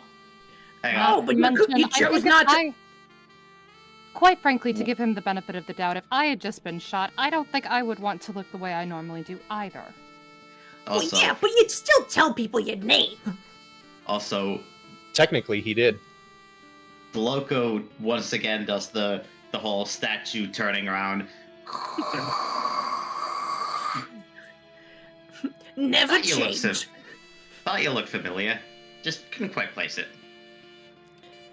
I mean, Pepperjack, Jack Frost, it was essentially a code word for my close family and friends. But seeing as you guys don't really trust me that much, I couldn't tell if I should trust you with this information. Oh, you shouldn't trust me with anything. You in To be particular. fair. Yeah, Howdy. that was true. To be fair, I don't trust anyone, really, so... I made the mistake trusting him with my tequila, stash. Your daughter is my goddaughter, so you should start spilling the beans. I have feelings. Jack just holds his hands up, and he says, "You saw everything. Somebody killed me." Okay, I let go. My condolences. I'm sorry. I got aggressive. You know, Elf on the Shelf was supposed to take my place, okay? I'm just on the edge. Okay, I'm sorry. Asta just puts a hand up and just shuts Fern up and just says, "Did you recognize them?" A man in a gray suit. That's all I can give you. But what I can tell you is he's the one that's currently responsible for all of this.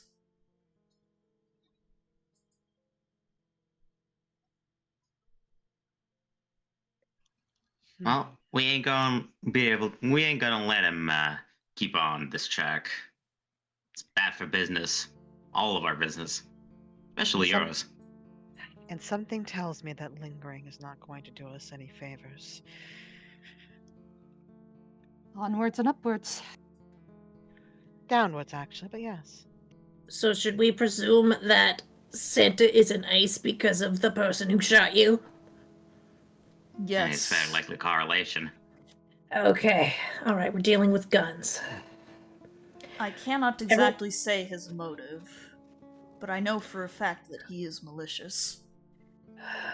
I pull out like a little phone. I start looking up American holidays. No, there's something about them that felt distinctly mortal. Yeah. I'm on TikTok. I'm just so upset. Well, I assume you guys proceed to the throne room where it's the room where it happened, quote unquote. The room where it happened. Yeah, the room where... Yes. Talking about American holidays. Happy Treason Day, you ungrateful colonies! Well, you guys make your way to the throne room, and as you're doing that, you notice that the ice bridge which leads to Jack Frost's throne is broken. And as expected, you see, well, a man clad in gray, and Santa frozen in ice. Alright, so, you guys... Let's do this. Leroy Jenkins! You guys follow Jack Frost through his house that was basically broken and entered into. And you make your way into Jack's throne room. You guys are I called his house tacky before. Oh no. Pepper Jack just looks at you, is just like, it's okay, it needs a lot of cleaning up. Oh. Wait, what the fuck is that token? That looks like a Excuse CEO. Wait. What the fuck? You guys are gonna get the joke in a minute. Did you get that off of that free image website? Good God, I'm It is an terrified. iStock photo. Oh my god!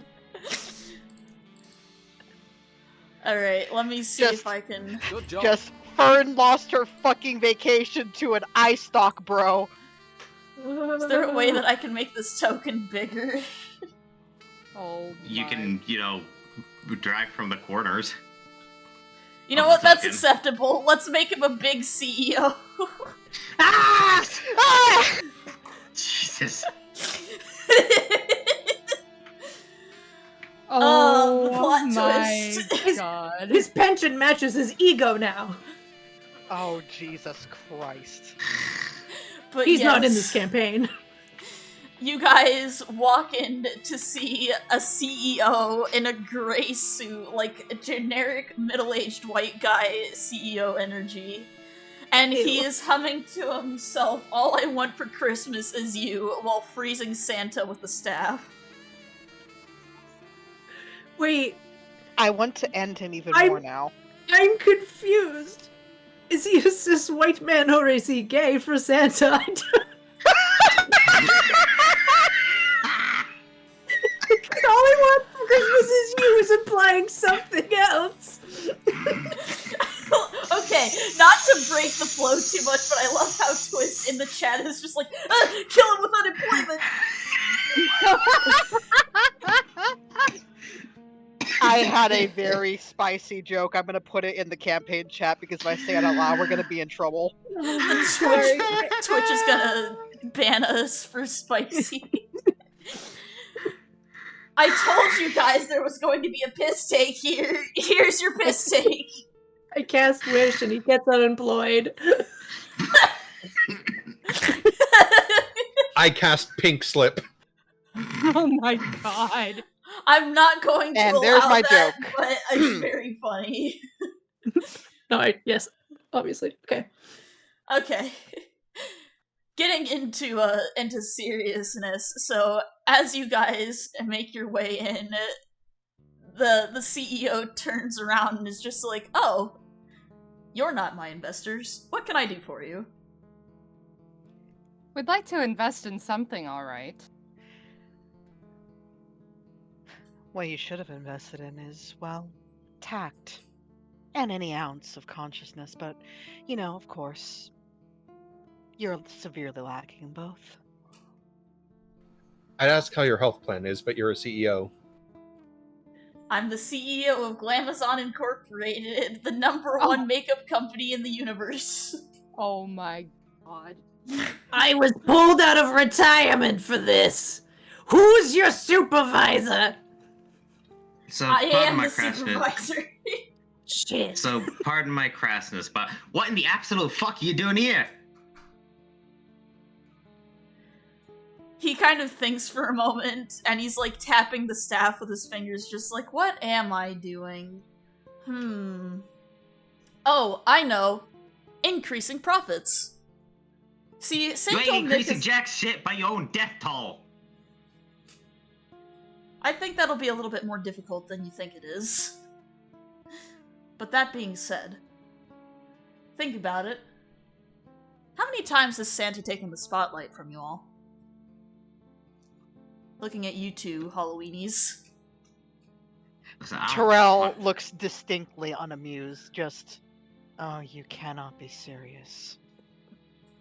Look, you fucking Jack and Dickhole. I don't care if the Santa takes a little slice of my holiday. My holiday is specifically for the families. It ain't for profit. It ain't for you to jack your dickhole off. I need you to just go away and never come back here, and give back Jackie Boy's powers. Now, before I get a bit heavy-handed,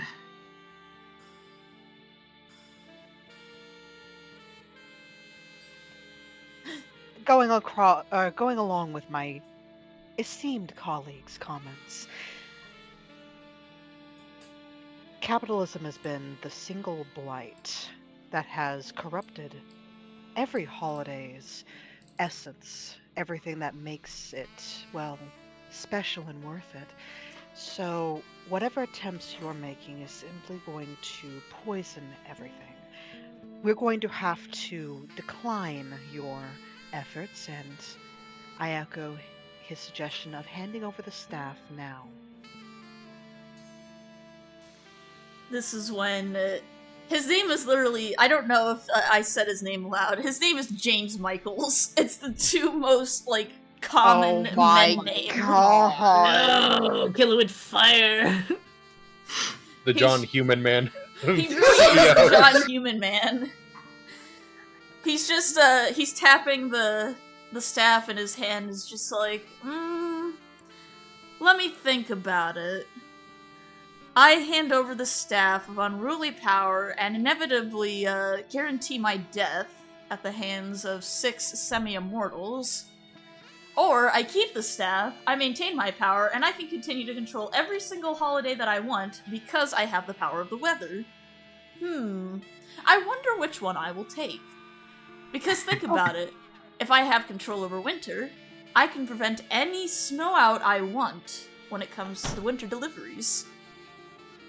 Asta's gonna kind of perk up, and she's just gonna kind of stride forward a little bit, like walk along the bridge just a smidge, and she's just gonna now, I mean, don't get me wrong, you've got a good idea, at the very least, but I mean, there's no need we need to resort this to violence, don't you?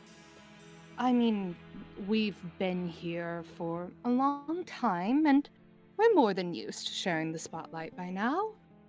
Why don't we have a bit of a genuine conversation, make a deal of sorts? You always tend to like to make deals. So, how about we just resolve this peacefully, and we maybe handle things a bit non-conventionally?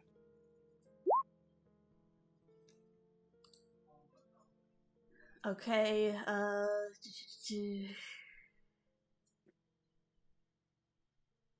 Okay. I'm going to say this, so I'm going to need you to make that persuasion check at disadvantage. That's fine. I kind of figured, but it was worth a shot. I'm giving you your chance, but let's see what he rolls. Damn, that would have been good. I know.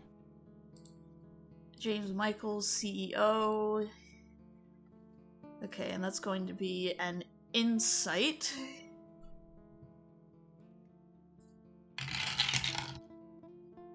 Okay, 15 plus... I'm so sorry, but that does not make it. I kind of figured it wouldn't, but like I said, it was worth a shot. Yeah, so James is just tapping the staff in his hand, and then he points the tip of it towards Pepperjack. But don't you see, my dear? I've already resorted to violence. And from the tip of the staff, he's going to do something very interesting. So I need everybody to roll me a dexterity saving throw, please. Is this a spell? Is it a spell? It is not a spell. Well, Okay. dang it. Question. Can I use my dexterity save to try to move in front of Fern and Jack?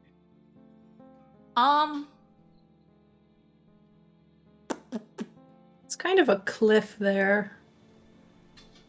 So this is kind of a... I'll show you what this, like, kind of damage is looking like for the sake of this. So it's basically like this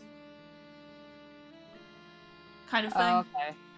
I am hovering, so I don't know how exactly my dex save works for whatever you're doing. What I will do, if it helps you feel better, I can have Pepperjack throw up a shield around one of the two.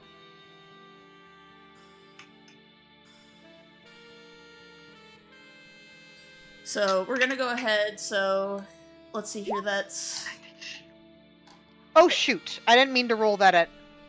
Advantage. My bad. okay. So that's 18, 22, 8, 22, and 19. Okay. I'm so sorry, everybody. Welcome to level 20 bosses. This is where it gets bullshit. Yeah, I figured. Figured as much. Everybody takes 82 cold damage. Ouchie. And this is where we Can- bring in... Can I use my uncanny dodge? Yes, you can. Okay, so I will take half of that. And what I'm going to do is I'm going to have Fern throw up a permafrost around Fern. Or, not Fern. I'm having Pepperjack throw up a permafrost around Fern so that Fern takes half damage. He can only do it to one person, but since she is 5 feet away from him. Motherfucker. Thank you. Loco is gonna be in trouble. Yeah, I'm at the good old not doing good.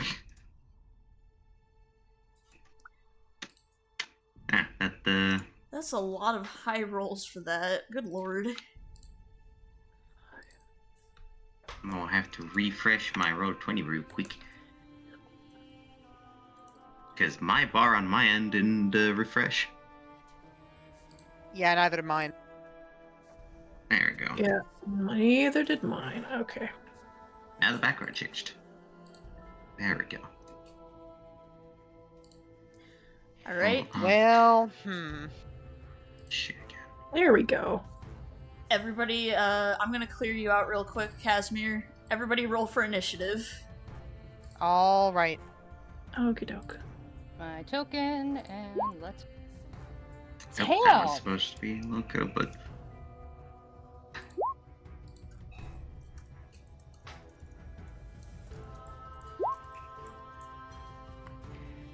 Damn, that initiative roll was terrible. Keep forgetting I have luck points. Okay. I need to roll for Pepperjack, who is now officially Jack Frost, even though he's stuck in elf form. And, James Michaels.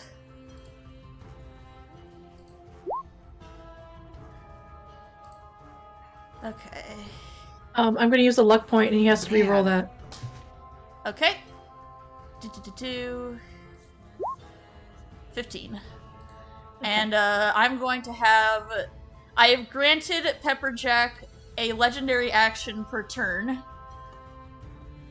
And he is going to, while you guys are within his reach... He lifts up his little wand, and a flurry of snow surrounds you guys. Oh, bless. Oh, Thank goodness. okay.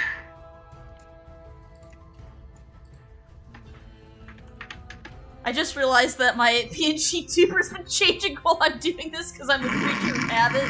Please hold. Don't mind me. Alright.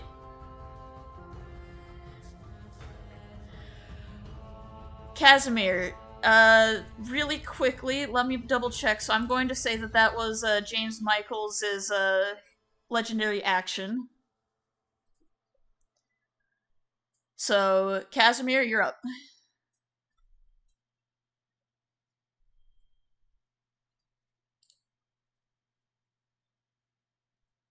Oh no, is he freaking dead? Moose? Shouldn't be. I forgot push to talk. Habit. Creature. So, hang on. Let me see something here real quick. Gotta measure this. And I will say this, that gap is easily jumpable by all of you. Will it take any, like, actions or bonus actions to jump it? No, it's within your normal movement speed. Goddamn, 150 feet away. 150, you say? Yes, 150. Oh, So- interesting. Hang on. Okay. Fucking... I'm holding control while scrolling, so it's scrolling out on the page when I'm trying to scroll down. Bless you. Thank you. Gesundheit. Gracias. Damn it, I don't have enough bonus actions for this. I was gonna see if I could use, like... I was gonna see if I could somehow get the Boots of Speed, Blade Song, and Haste all going at the same time. Well, haste is an action, so... Yeah, Haste is an action, and the Boots of Speed and Blade Song are both a bonus action.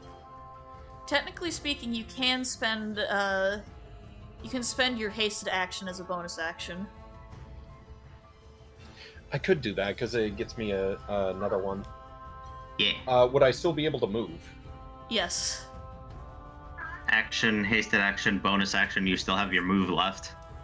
Okay, so quick question. If I use... I'm trying to figure out how Blade Song factors into things, because it increases move speed by 10. You're going to get there. Movement speed is null at this point with your haste. Oh boy.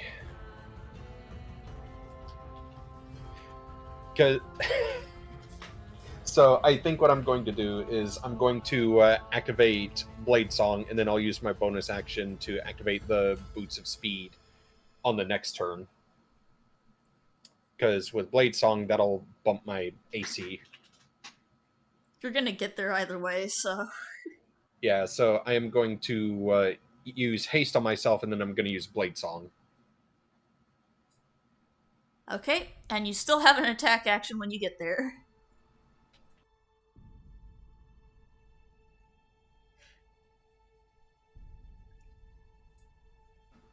Hang on. Messed up the Roll20 page. Oh no.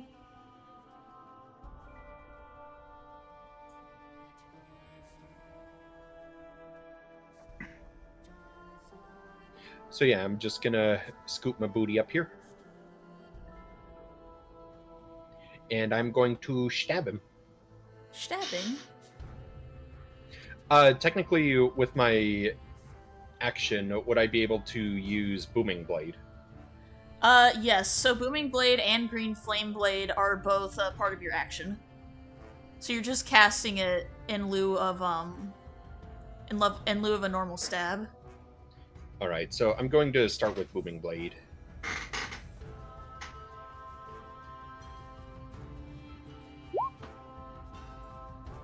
Okay. That's going to be 28. Does that hit? Yes, that hits. So that's, let's see here. So that's 27, 27, 28, 38 damage. So...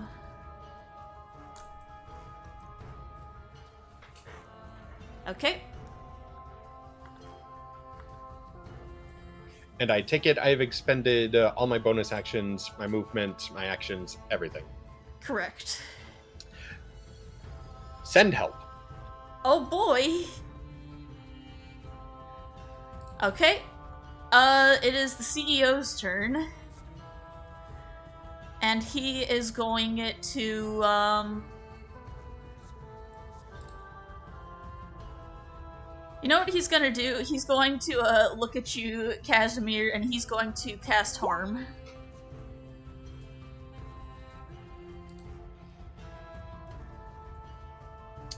Oh boy. Make that con save. I cannot. I will roll anyway, but I cannot make that con save. Yeah. Okay, you take 48 necrotic damage. Ow. Owie. This is the CEO's turn. Terrell, please come and kick his ass. I'm thinking because I only have 35 feet of movement. I can bullshit something for you guys if you want. It's okay, just let me think, because I'm planning something. Question. For the blood maledicts, since they are a feature, does it count as an action to activate the blood maledict, or? I will allow it as a bonus action. Okay, because okay, alright, so, okay.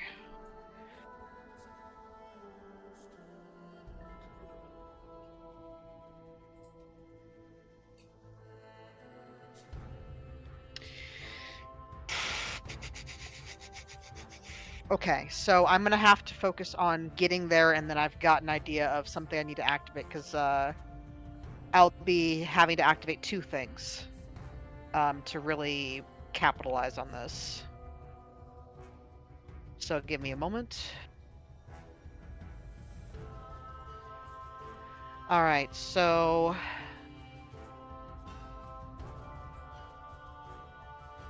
I can't even make it across the bridge. Unless I dash, and then I can't actually attack. But if I dash, I forgot to mention this, Moose. I need another con save for your concentration on haste. Okay, you're stunned. Well, shit. And you've lost your concentration on haste. Well, that's a spell slot I'm not getting back. Okay, so... Yeah, unless I dash, I'm not making it across the bridge.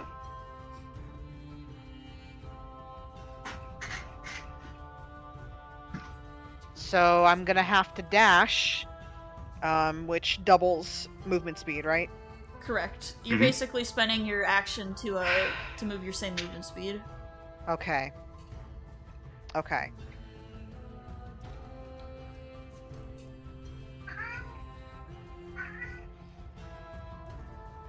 I think that's about as far as I can go.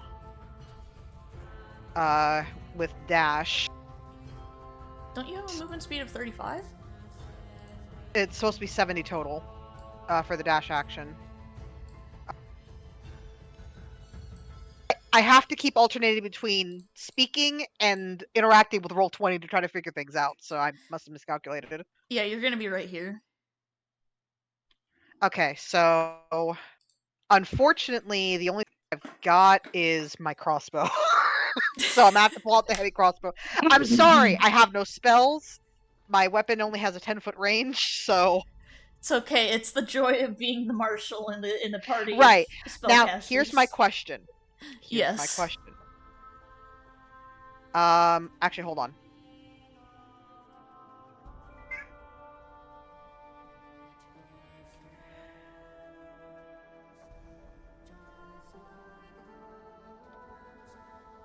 Within 30 feet of me.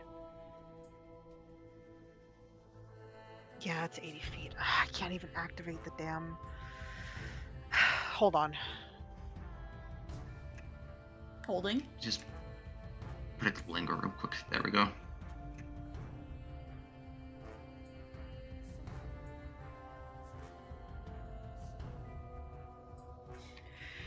Okay, I have an idea. I can at least increase damage and get a few things going. So, when Terrell lands across the bridge, she pulls out this heavy looking crossbow, and she's got it on her shoulder, and she's keeping surprising form because she's still moving until she grinds to a halt about 70 feet away from where she moved. And then you're going to see that dark red and black magic swirl around and infuse into the crossbow, which crackles, and you see it start to spark with magic and realize she's imbued it with something. AKA, she's using Crimson Right. Oh, yes. Blub. So, she's now imbuing lightning damage for Rite of the Storm Oh boy. into the weapon. Now, here's the fun part about this. I'm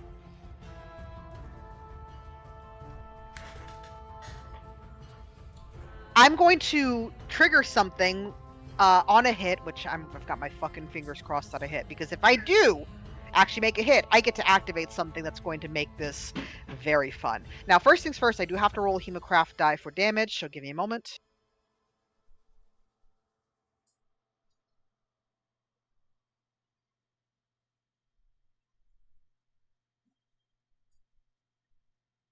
Damn it, I take 10 damage. Owie. But it's worth it, just hold on.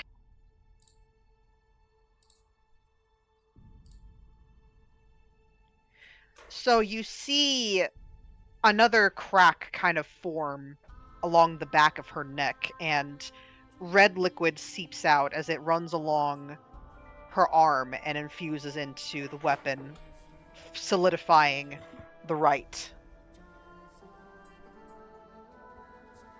And then she is going... I need to add that lightning damage, which... how much is it? Hang on.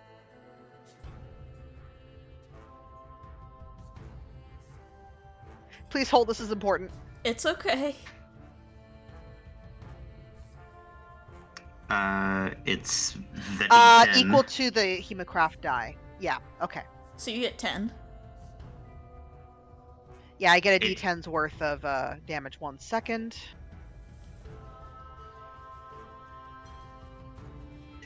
So does it replace the piercing, or does it add to the piercing? I think it adds to Extra. the piercing.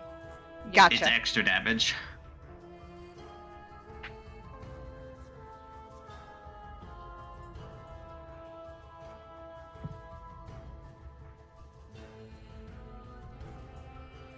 Alright, perfect. Roll them bones. Okay, fingers crossed. That hits. Perfect! Nice. So, the bolt flies, and you see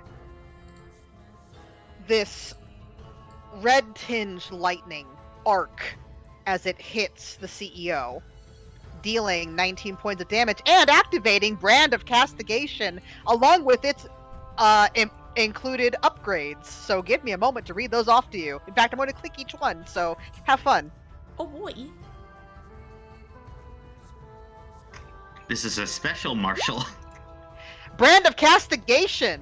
So, when I damage a creature for which I have an active Crimson Right, I can channel Hemocraft magic to sear an arcane brand into it. I always know its location, and each time the branded creature deals damage to me or a creature I can see within 5 feet of me, it takes psychic damage equal to my Hemocraft modifier. So, that's the first form of it. Here comes the next forms. Brand of Sundering. I leave them their essence vulnerable to my Crimson Right feature. Whenever I hit a creature with a weapon for which I have an active Crimson Right, I roll an additional Hemocraft die when determining the extra damage from the right, which means I get to roll another D10. Roll them bones. God damn. That's an additional 9 damage. And then, Brand of Tethering.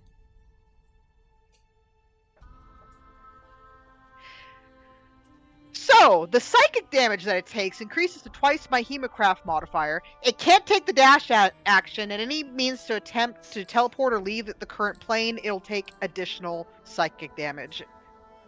And has to make a wisdom saving throw. So, there is a link now between the two. She's basically grabbed hold of his very soul and says, "You're not going anywhere." Nice. Is that your turn? I have extra attack. Alright. I get to do this again! Hit me.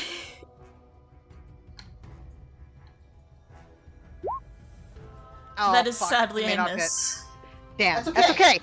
I still did, what, 28 damage? About that, yeah. And incorporated these things into him, so yeah.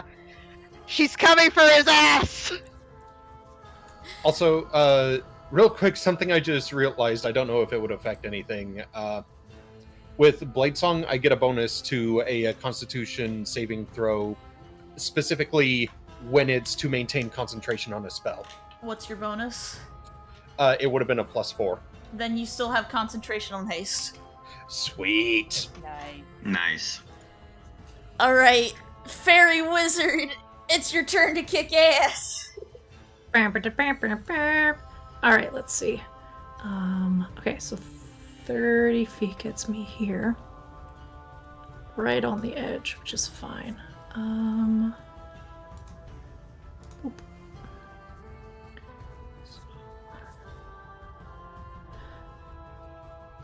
Because we flying.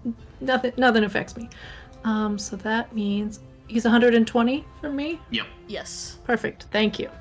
All right. So we're gonna do a classic, everyone. All right. So buckle up.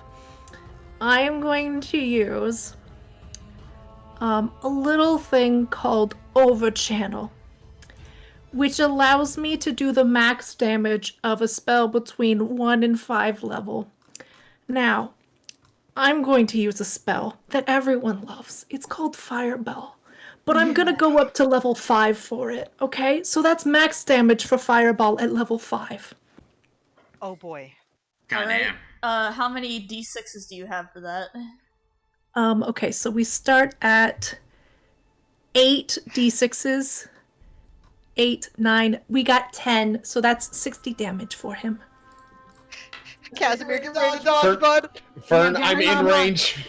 For the She's an record, I evocation. am evocation, and I am allowed to pick, I believe there's 2 people or whatever, so Santa and him are A-okay. But if the Thank ice, Christ. but also objects that can be flammable in the area can hit, what is this? That's Fire the spreads fireball around. range. I thought it was 30 feet, not 20. Oh wait, no, it is It's 20. 20. Never mind. Yeah, it's 20. Never mind. Never mind. I'm thinking of something else. My bad. Yeah, It right on his ignites- ass. So the fire also ignites flammable objects. So if the ice wants to start melting, that's A-okay with me.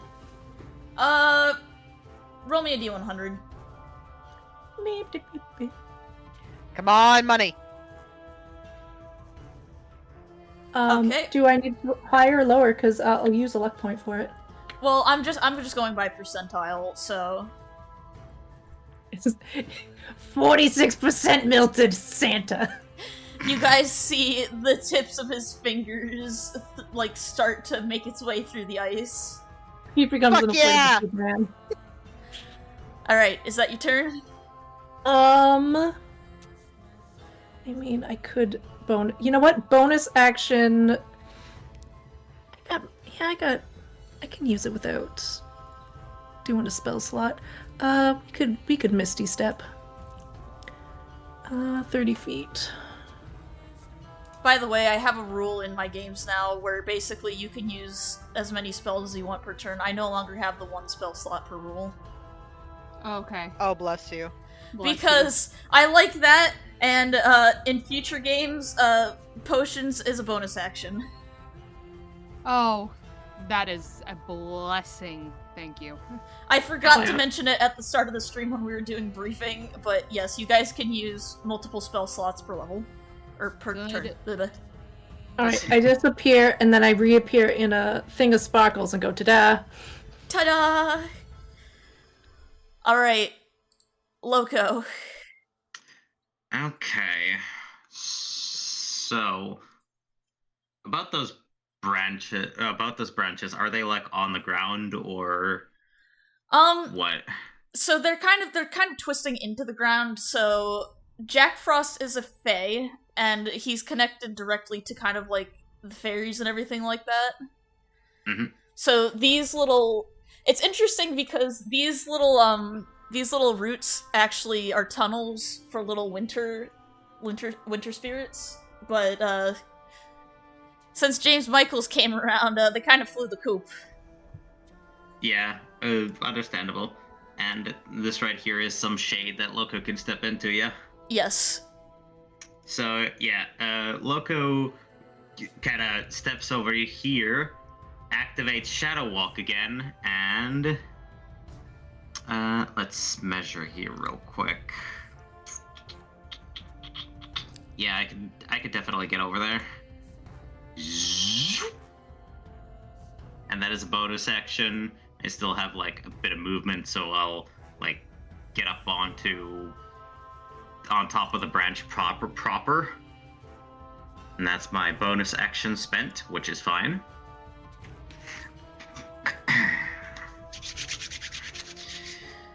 Now then.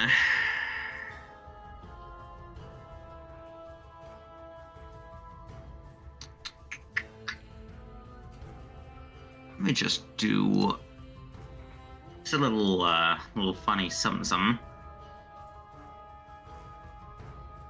It's a fun little something that I've come to like since I've learned about it in a different D&D game that I've been a part of. Oh boy. And I'm going to cast this at let's say 7th level. It's just a funny little 7th level spell. Psychic Lance. Yes! Counterspell. A counterspell is counterspell. Damn Are you it! Fuck you, close ping enough? pong! Oh wait, no, I'm not. Oh wait, I'm not close enough. Never mind. Yeah, I was I about to forgot say, it's 60 feet. if you're close enough, then you can do the counter spell, but I since you're not, forgot. then... I forgot it's 60 feet. Shit. The good news Yeah. is you just spent one of his level 7 spell slots. Fuck yeah! That's better than nothing. Right. Alright, that's my bonus, my action, and I think I'll just use the final bit of my movement to go back into, like, some cover over here. Alright, we'll say that you have we'll say you have half cover. Yeah, makes sense. And that's my Asta. turn. All right. Okay. So what I'm gonna do is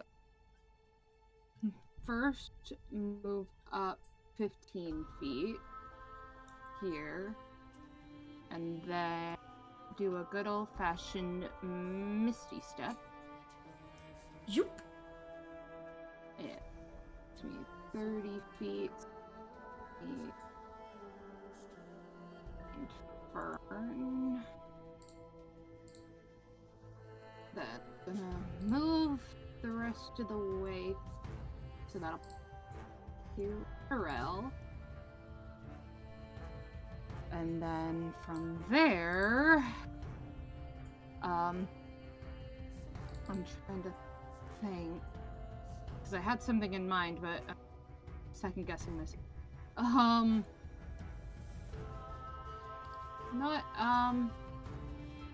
Screw it. She pulls out this beautiful ornate harp, and she kind of like glances over at the CEO, and she's gonna briefly say, "You know, a lot of people forget. Goddess of love is one thing. Goddess of war is another. And through her legendary harp is going to cast Firestorm. Okay, let me just double check the spell description. 10-foot cubes, which you can arrange as you wish. So I guess you're just throwing them all on top of him. Pretty much, yeah. Okay, I'm going... Here's a little secret. I put Santa in ice so that you guys couldn't accidentally hurt him, so he's safe from any spells you guys hit him with. Okay. So don't you worry, you're not gonna fry Nicholas. Good. He will not be quispified. We are wanting to get him out of the Out ice. of the ice. Basically, Yeah, you're Right, just not but going to still. hurt him. Alright, dexterity saving throw. James Michaels, CEO. Okay, is it... Get bent! my spell save DC is a 22. Okay, let's see here. Does he have... He does not have legendary resistance. Let's fucking go. So yeah, that is 30 fire. That is 30 fire damage. Pew, pew. Okay, I think that puts him at 319. He has a lot of HP if you cannot tell. Yeah. Yeah, I heard. Oh, dear God. He started at 475. So we've already taken a good chunk out of him in one turn. So that's Yeah. optimism. Alright, that's my turn. Okay. It is Pepperjack's turn, and I need to roll a d6. I'm loving this dice tower. No, my dice! It's running away! Oh no! I'm just thinking, hey, I love my boy. My boy! No, my boy! Father, help! Where's your inevitable betrayal? Okay, Curses, so, whatever. I get to do this with 4 people for Pepperjack. So you guys see 4 different little snowflakes come from Pepperjack. And he is going to heal... I'm gonna do 1... Actually, are you guys okay if I give Casimir and Loco 2 of them? I'm I am up Yeah, with perfectly the fine. that's with that. good. They need them. Yeah.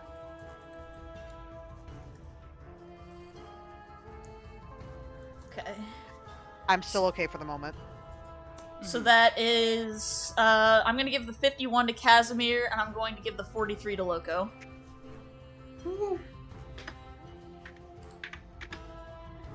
Alright, that actually exceeds the amount of HP that I have, so I'm gonna just roll that back a little. There we go. I'm back to max. Pepperjack is helping. Because Jack Definitely. Frost ain't he ain't a meanie. Yeah, Well, which you is noticed why that she Loco called him was a like, prankster. yeah, which is why Loco was like, that's not Jack's usual MO. Yeah. Some Well- bullshit. It's time for Evil Guy, so he is going to use one of his legendary actions to cut costs. And he is going to cut costs on, let's see here, there's 1, 2, 3, 4, 5 of you. We'll leave it to the dice. Alright, Loco. So He's what's gonna going to happen cut me? costs on you. And what does that mean? Does a 31 Ow. hit? Yikes. Yeah, that does hit. So, Thank God you got healed. he does that 4 times. What? So, it's like a magic missile. It doesn't hit all the same person. Okay, so there's one for Asta. So, Oh, it's 30. okay. 1, 2, definitely 3, 4, hits. 5. One for Fern. Shield. Okay, I think with the 21 that actually doesn't hit. Hells yeah. And another for 1, 2, 3. I'm so sorry, Asta. It's okay. Oh no. Jeez. Okay. So let me do some math here. Okay. I pull out my cruise 20. hotel card and I swipe it away, whatever it is. 21, 29. So that's 70 damage. Jeez. Okay. Oh. I He's know who coming needs for your healing. knees. I just That's need to get fine. close. Where's my freaking calculator? I had it and then I lost math. It's okay, keep moving, I got this.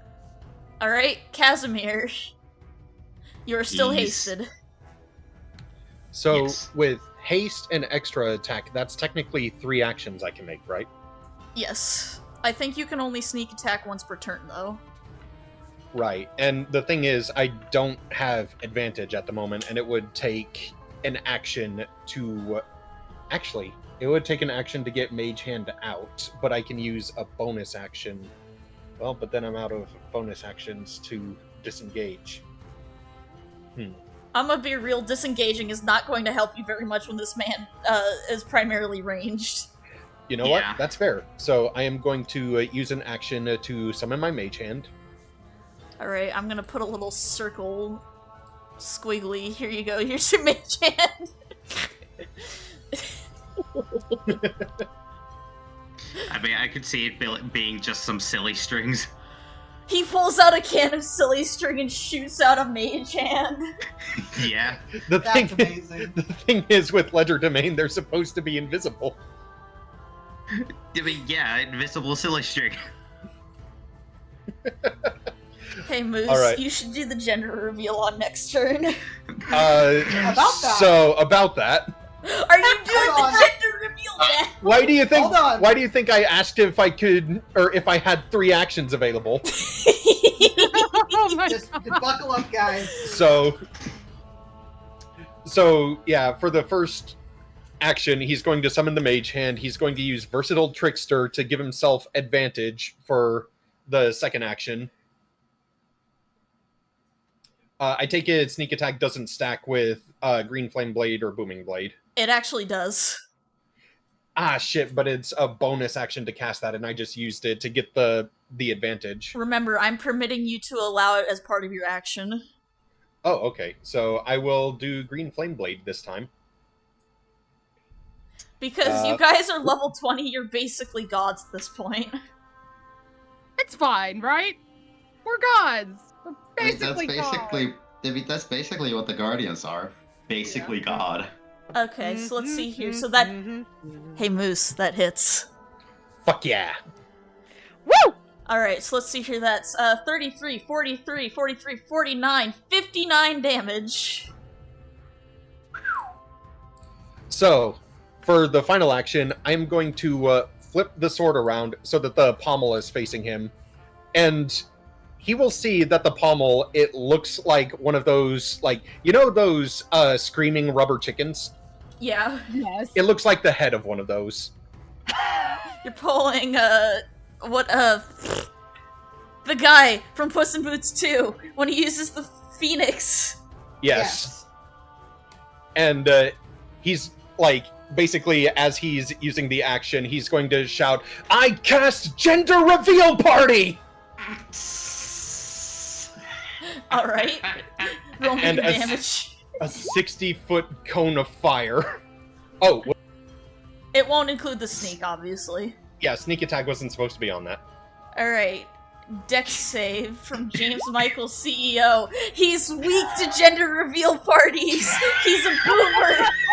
Alright, Alright, that's so let's... another 52. And the thing is, Santa was in range of that as well.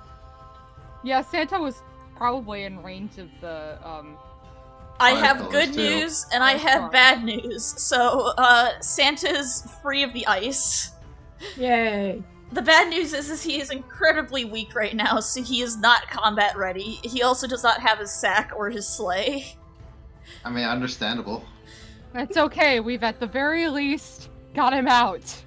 So, with all due respect, I'm sending Santa over here with Loco. I mean, I do have a thing in mind now that Santa is actually free. Do you want me to put him back? He can stay here. Yeah, you can put it back for now. Once it gets to my turn, I'm gonna do the thing. Thing. Alright. It's perfect timing for the music to end, because, you just activated the second half of the boss round. Let's go! Sephiroth, we're coming for you! Alright, is that your my turn? God. That is, in fact, my turn. Okay. James Michael, CEO. He is going to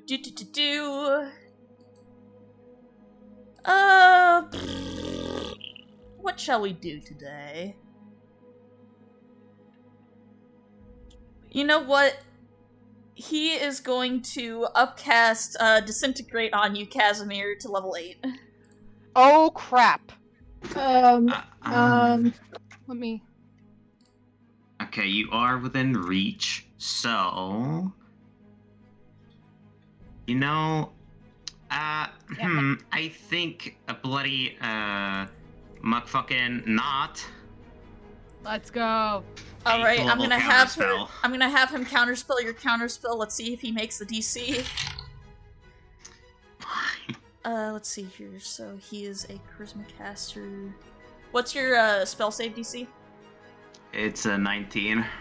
I'm so sorry, but he succeeds in counterspelling your counterspell. Hey, you Can I use a luck point? 10 feet. I'm 10 Luck feet point? away. Ooh, luck point. Yeah, All right. luck point. I want him to roll again. The DM is smiling. Oh no. No. Fern, you point your finger to James Michaels, CEO. No, middle finger. You point your middle finger to him. Boomer to boomer. Fuck you. I also have my cell phone out and I'm streaming to TikTok at the same time for the Get him canceled. Blackmail, bitch. You have from Jack Frost. You have counterspelled his counterspell technically. Yes. Counterspell didn't counter my counterspell, so your spell got countered. Fuck you. Fucky you. Holy shit! That man, that's beautiful. Let me just double check So- to see what the damage would have been on that. Let's see here. So that would have been. So, did he use a 9th level spell on that? He used an 8th level spell. Okay. Casimir would have had 30 HP left. Jesus. I only have one luck point left, everyone. Just be aware. Understood. Loco, I'm I planning owe on you a moving drink. Closer so I could get on the counterspell action. Jeez. Yellowcoat just holds a thumbs up. Christ. So, he did an 8th level disintegrate, and he had an 8th level slot for counterspell. Yikes. I mean, Yeah. it's pretty obvious. He's a challenge rating 28. He hits. Yeah.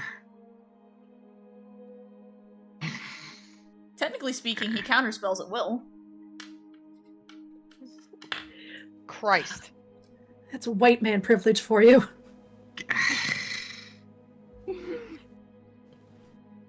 Terrell, whoop his booty. I can't make it there. Oh, I forgot to do something. Yeah. By the power of Pepperjack. Terrell, yeet. He's carrying you on a flurry of snow. Okay, can I have it to where during the flurry of snow travel, you see her put away the heavy crossbow? Yes. Okay. When she lands, Terrell reaches behind her into the cloak and when her hand comes back out, you see this very long pommel and shaft that ends in a wickedly curved and lengthened scythe blade. Yes. As she wields it in both hands, just... I hope you don't mind if I join on the drink action. I'm sure my blade would appreciate it.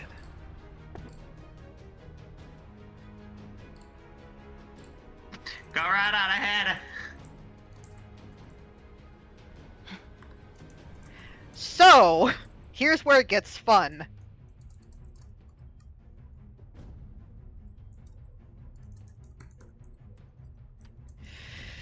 Okay. I am going to activate one of the blood maledicts. Blood Cursed of the Marked.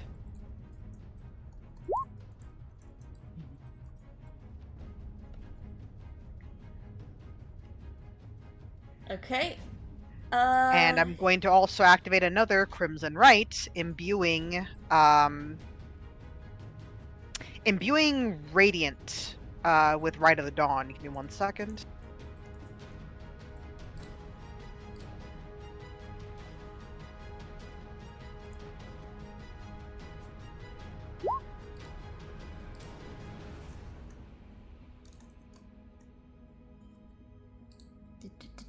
Okay, so Radiant, Rite of the Dawn. So instead of slashing, it's going to be Radiant, and the additional fun little damage, which is Fire. Oh boy, jeez. We're roasting him to a crisp. CEOs roasting on an open fire.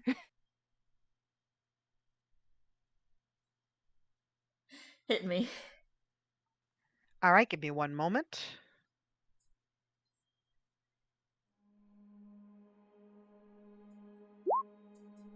All right, I take an extra 5 damage.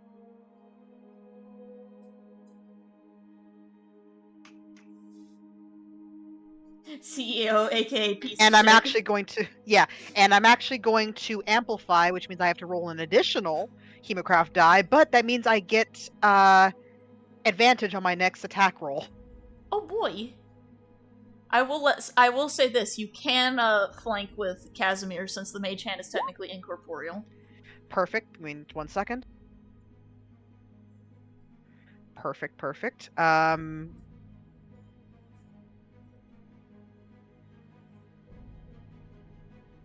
So there? I'll allow that. Or I'm trying to figure out where the flank.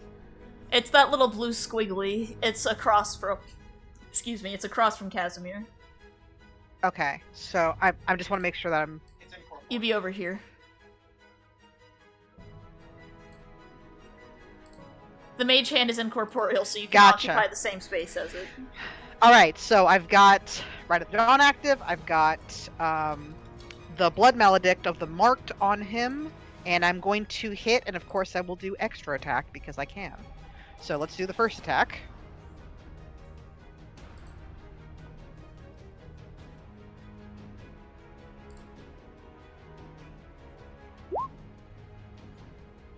Alright. And again, because I have advantage.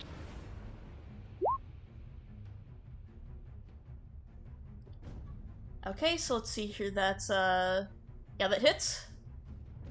Perfect. So a couple of things because of the because of the brand of castigation that.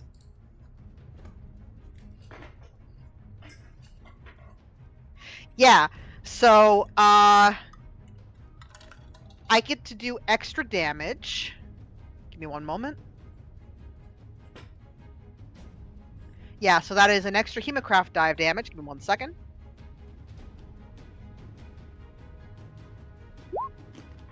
That is an extra 10 damage. Thank you very much. And now, extra attack. Oh boy.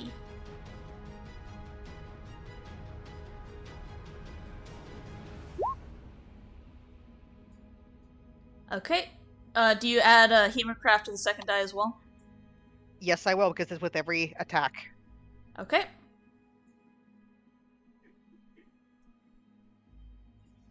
I will let you do your thing before. That's an extra 4.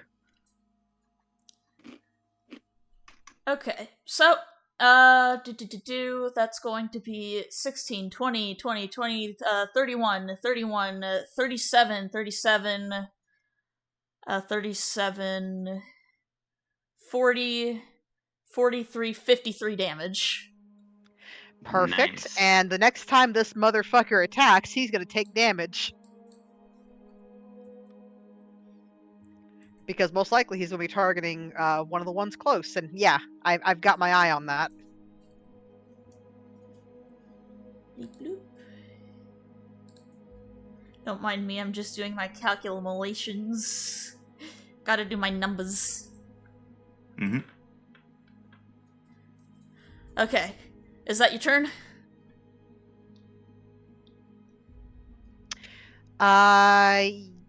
Actually, oh, I think I was supposed to roll an additional. Yeah, because not only with the brand of castigation, I also have the blood curse and marks. So I have to roll additional democraft die.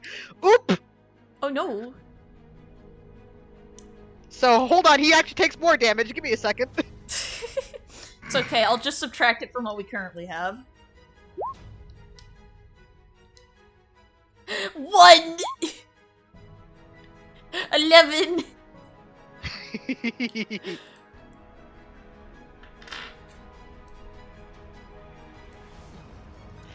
Needless to say, her blade is drinking deep. Yeah. CEO blood probably doesn't taste very good. But it's the price she has to pay, and that's It's fine. very high in cholesterol. He's probably got a pacemaker or something like that. Alright, Fern! Alright.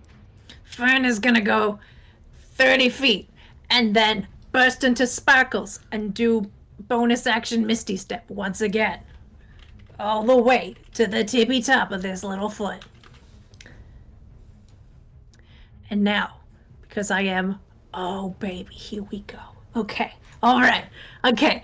I got this spell as a goof, but now I get to use it. I'm so excited. Okay. So, Fern is gonna point the wand. Also, the TikTok is still going, alright? We're still rolling. Still streaming to TikTok live while it's available in America. Absolutely. If they're only gonna have it until January, they're gonna have fun shits and giggles for Christmas. So, I am going to cast Maze. You banish a creature that you can see within range into a labyrinth demiplane. The target remains there for the duration or until it escapes the maze. The target can use its action to attempt to escape. When it does, it makes a DC 20 intelligence check. If it succeeds, it escapes and the spell ends. When the spell ends, the target reappears in the space it left.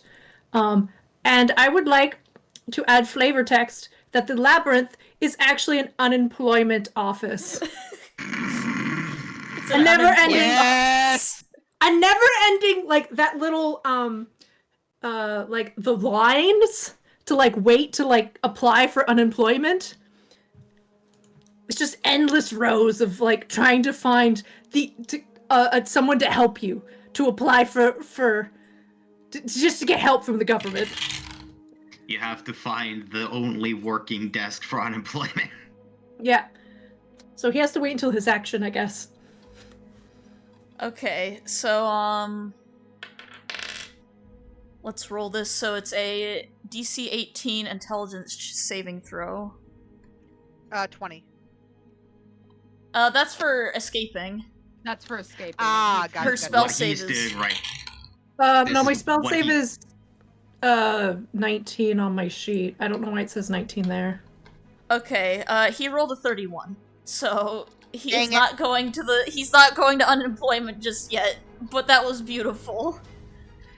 All right. Well, I tried. Then, since I'm allowed to cast more than one spell per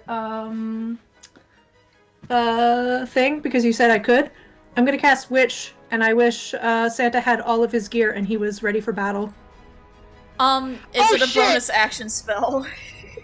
It would not be. No, it wouldn't be. I'm Nope. afraid I cannot allow that. Why And- not?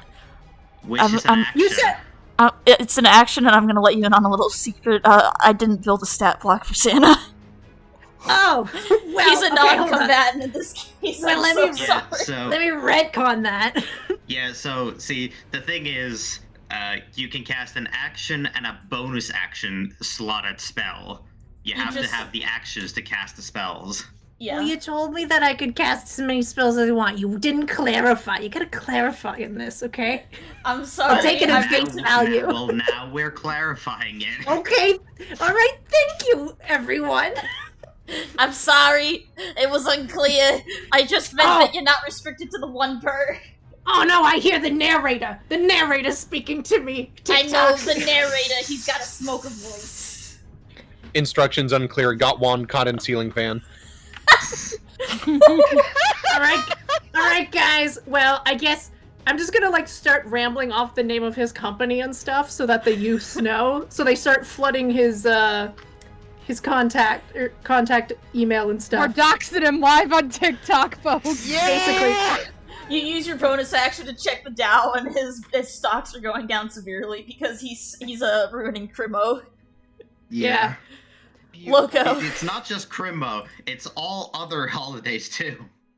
Yeah, no one's gonna wear his beauty makeup or whatever ever again. Like, there's Yeah. a brief moment where, like, Asta shows up in the camera and she just says, I've used his stuff, and let me tell you, it makes your skin break out. It's terrible. The chat's awful. going, oh my gosh, who is this? I love them. They're gorgeous. Oh my gosh. Do they have socials? Yeah, pretty much everyone is like, oh my god, are they an influencer? Oh my.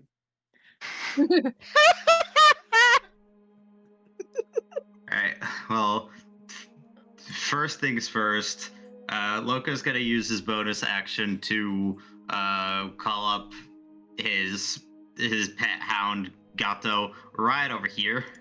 There we go. Boy. Goodest boy. Yes, and then, well, his instruction is fuck him up. And then his action is to cast a wish of his own. Oh boy. What is This the specific specific- wish? The wish is return. To see Santa return back to his workshop with nary a scratch on him. That is my most solemn wish. Yeah. Let's go. Alright, here's how that goes. So, if you want to, you can also roll your quote-unquote doggo into the turn order. Just give me a moment. So you guys see as all of the damage and the frost nip and the frostbite heals from Santa as he slowly starts to float up. And as he's floating, he lets out a very jolly, ho ho ho ho! You got me again, Loco. You're welcome, Before, Santa. before he teleports back to his workshop. Saint Nick rescued. Objective complete. Yes. Now let's fuck up the CEO for personal reasons. Yeah, I do indeed roll initiative for my doggo. But yes, the dog Gato has his turn. Alright. Golden. Hang on, let me just sort it real quick. Boo boo boo boo boo boo. Alright, fuck him up! Well, let's finish up Asta's turn because she did a psychic scream at the CEO man. Okay. Yeah, my one 9th level spell. Alright, Psychic Scream, half damage isn't stunned. James Michaels, CEO, Intelligence Saving Throw. Damn. Yeah, I don't think it saves are gonna be good against this guy. I'm so Stop sorry doing that my stomach is growling. It's okay. You're okay. can't We hear don't it. hear it. The people watching the stream might hear my tummy growling because it's just like, oi, I'm hungry.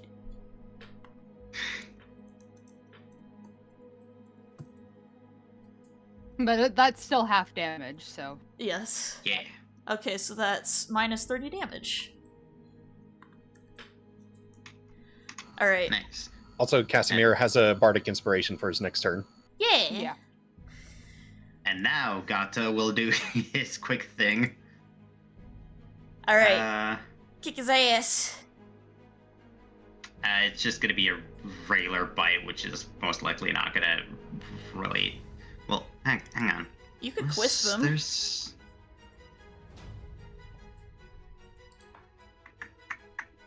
You can make him quispy. I know. Right, the hound also has temporary HP. which is just 10, but that's fine. Must be the spirit for his tummy is hungry. I ate brekkie before we played, and before anyone's like, what do you mean brekkie? I woke up an hour before the stream, okay? Yeah. Alright. Gato, unusual for a firehound, does just a quick little... It's not a great save to meet, but that's okay. It's going to say Yeah. he beats it, but go ahead and roll me 7d6. Yeah, let me just do that. 76. Okay, he takes 9 damage. Thankfully it's still damage. Damage is damage. Yep, and that's all that he can do. Alright, Pepperjack is going to do... He is going to, basically spend a moment to heal himself. If and that's okay. So, first and foremost, he is going to use his action to get over here, and then he's going to bonus action heal himself with a little healing potion, because, he is the squishiest of them all. That is fine. I've been forgetting to roll fucking hemocraft or fucking damage against him when he's been making attacks. I'm a rube. I mean, he hasn't... Has he made an attack yet? I don't think he's attacked since you pulled that. Yeah, no. He hasn't attacked yet. He's been attacked. He hasn't attacked. Okay, so it was just my memory being shitty. Got it. Yeah, you're fine. 16. There we go. There you go, Pepperjack. You got it. You gotta take good care of yourself. And, let's see here. So we've had Asta's turn, which means it's legendary action time. Let's fucking go. Yay. He is going to, boo, boo, boo, boo. Let me double check this.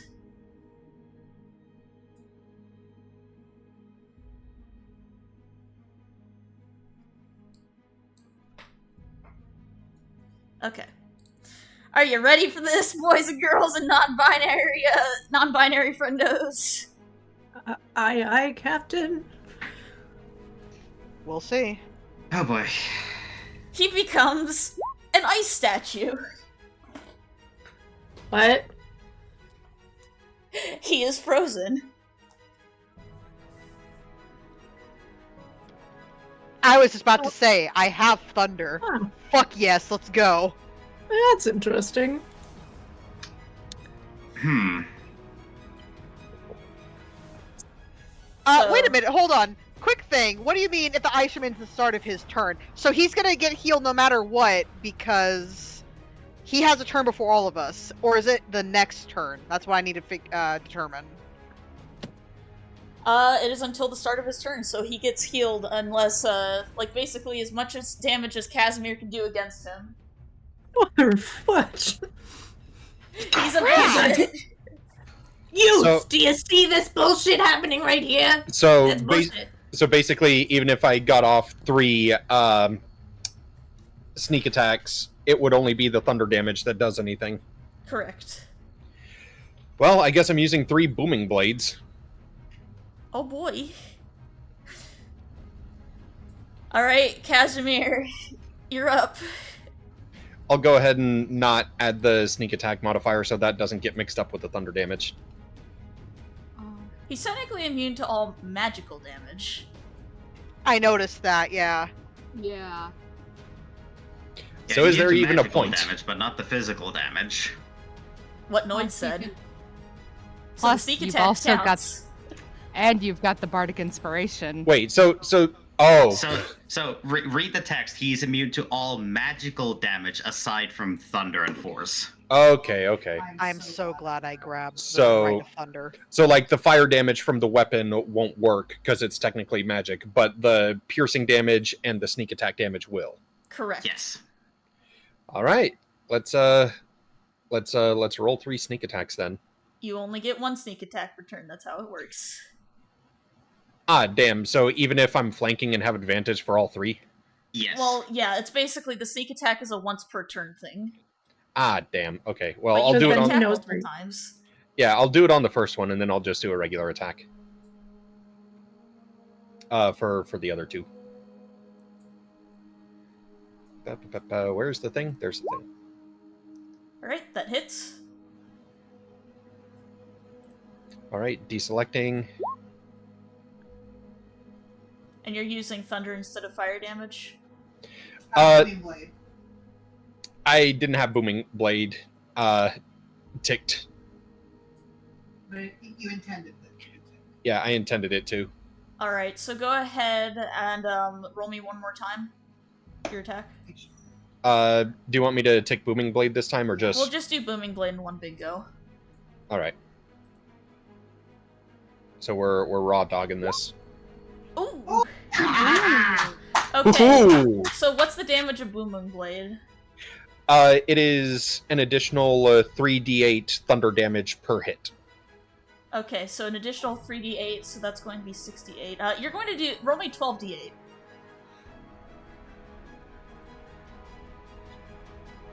Also, hello, Pet of Nymphy, welcome to the stream. Hello. Come just in time for beating the ever-loving crap out of a CEO. Alright, let's do our numbers here. So that's 22 plus 16 plus 13 plus 11 plus 50. You break him out of the ice. Let's go! Well, No okay. healing for you, jackass. He technically gets 8 hit points back, but fuck it. I'm just saying that you break him out of the ice without him getting his healing. Fuck yeah. And speaking of, it's the CEO's turn. I need everybody to make me a DC 26 dexterity saving throw, please. Fucking dexterity. Oh boy. What is with this dex bullshit? Oh boy, I get advantage on those. What was the DC again? It's 26. Damn it. My advantage, it didn't help. Cause say I don't think I can even hit that. If you get a nat 20, don't- then you succeed. Don't forget you have the Bardic Inspiration. Cassie. I do have Bardic Inspiration. D6. I will use the D6 Bardic Inspo. Oh my god! You succeed. Hang on, for the Bardic Inspiration, is it a D6 or higher? It's a D12. Oh, it's a D12. Because I'm over 15th level. So. Youth's protected. Alright, so the good news is, let me just double check this.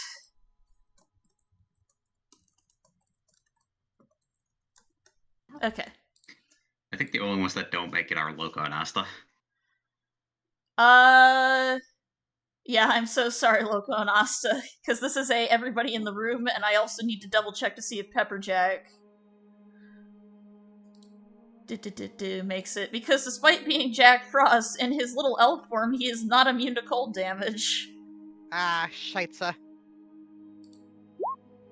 Okay, he does not make it, so he also takes this. Clench, Hang on, everybody! Clench! I'm gonna My also butt do cheeks. Yay, the dragon worm makes Yay! it! Gato makes it! Ow! Hold. Alright, So so... half on success, so we take, what, 31? that would be 32. 32.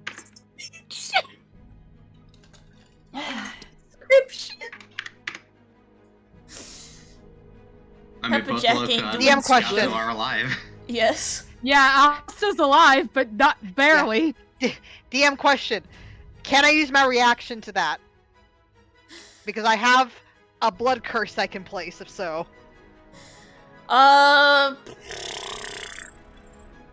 Is it something that's already active? It's based on the... You know what? I'll just put it in the chat and let you decide.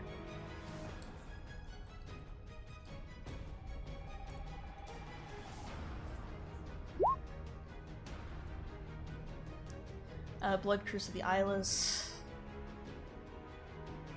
That's from the attack roll, not the Yeah, that's a damage. saving Yeah. throw. So that unfortunately does not count. Alright, thank you. Also, Fern, you take 32 cold damage. How rude. Is everybody else keeping count? Casimir, Terrell? Yeah, I got my HP adjusted already. Yeah, I adjusted it. I don't know if it's showing up on the main page. Interesting. Mine shows Yeah, plus it- 126 now. Mine's reflecting it. Okay, Yeah, mine is.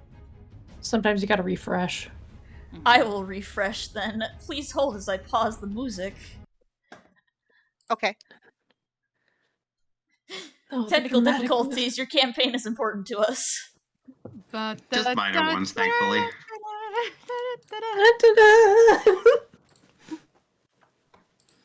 Get him! Get him! I just ever so slightly wish I had more books available so that I didn't have to manually type everything from the extra Mhm. content in. I Yeah, know. same. Alright. That is James Michaels, CEO's turn. Fern.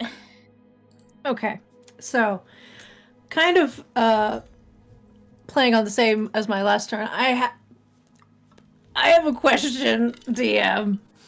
I have an answer. Does Pepper Jack, aka Jack Frost, have a build for him being Jack Frost? His Jack Frost build is the same as Pepper Jack. Though I Okay. suppose I could bullshit something if you want. Alright, very well. Alright, so with the power of the use and my clearly needs to be repaired wand, I am going to use the spell Wish, my one wish. And I'm gonna wish that Jack Frost had his little awesome wand of power that the CEO has. Okay, trying to figure out how to rule that. Return thy wand! basically- it's basically, I want that staff that he's holding to poof out of his hand and into Jack Frost's hand. The actual Jack Frost's hand. Yes.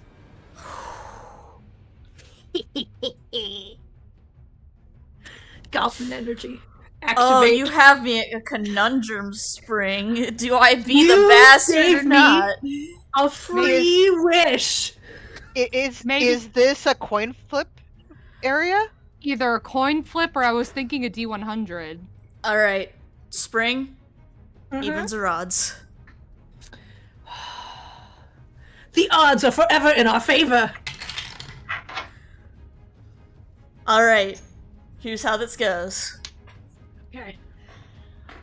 Fern, you wave your wand, Mm-hmm. and from James Michael's hand, the wand flies out. Yes. It shoots into Pepperjack's hand, and in a beam of light, he begins to change back into his true form. Beauty and the Beast style. Gaze upon the true Jack Frost. Let's go. Fuck yeah. Yeah. Hell yeah. I'm showing the use, and they're all swooning. I mean, he is You a certified contender hot for- boy. I was about to say, new contender for the Tumblr Sexy Man tournament just dropped. They're already drawing fan art. Yeah. And this is when, yes, Timber, you can call him PJ.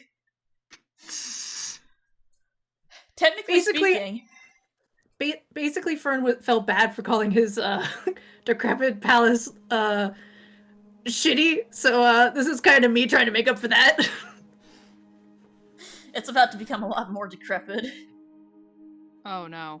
I mean, it's his palace. He can do whatever he wants with it. Hey, question. Andrew? Can Terrell make a point of having the inner curve of the scythe blade right under I was supposed to- James Michaels' chin? Like, you're not moving now. You're staying right here. You slippery little eel. About that, we'll get to We'll get to Pepperjack's turn in a moment. Do you guys want to burn through his health pool for a minute? Or do you want to call encounter over? Oh, I'm so sorely tempted to continue the attack. Oh, that right. being said, is he functionally powerless now? Like, or does he still have stuff within him from the staff? He has magic within him, and he also has his gun. Pew pew. Yeah, so Terrell is going to continue her attack if you allow it. I will allow it. Wonderful. Let's go, shall we? Oh yeah, I end my turn Mm-hmm. doing a little, like, TikTok dance.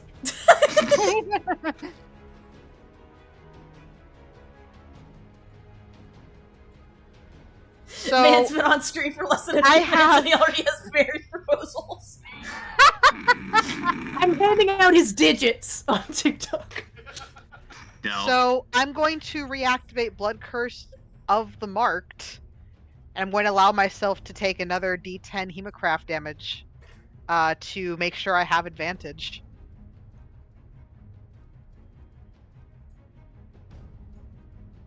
Oh wait, flanking gives advantage, yes?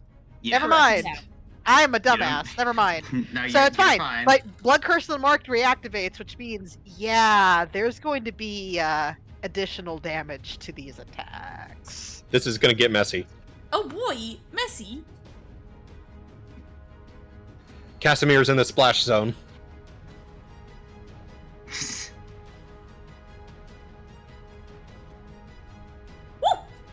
God damn.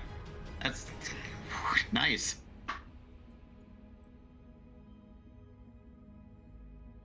Give me a second. I need to just double check and make sure I can roll that additional D10 because I'm pretty sure I can. You according do roll to, an additional D10 brand. if it's a dice roll. Oh no! I meant because of the brand that is on him.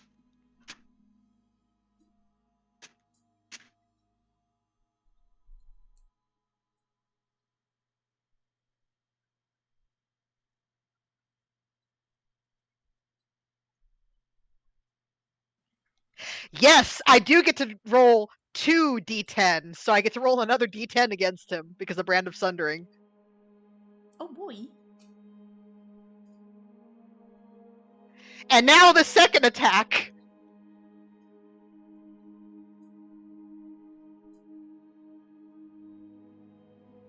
Alright, Very With nice. 2 D10. roll them bones. Okay, so let's see here. That is a 14, 14, 21, 21, 22, 31, 39, 39, 39. Can I specify 49. that she was aiming at his torso and arms because she's trying to fuck him up for being able to actually use the gun? Alright, give me a second to calculate that. He is still standing.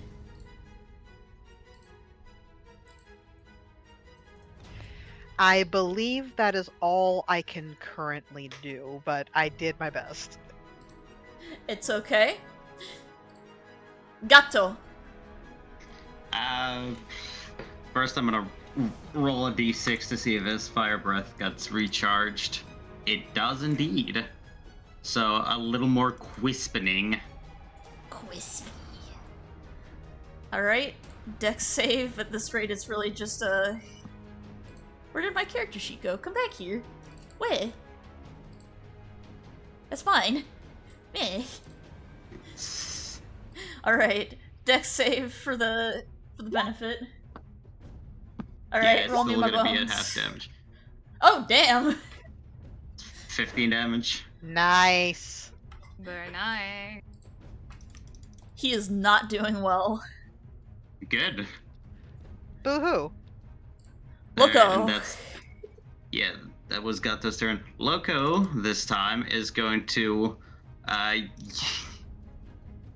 on. Let me just... do that real quick. Then he's going to... I'm gonna spend 6 sorcery points to activate Umbral Form for Loco. Just so that he gets a bit of extra protection for the moment. And he's just gonna move over here real quick, and then let's see.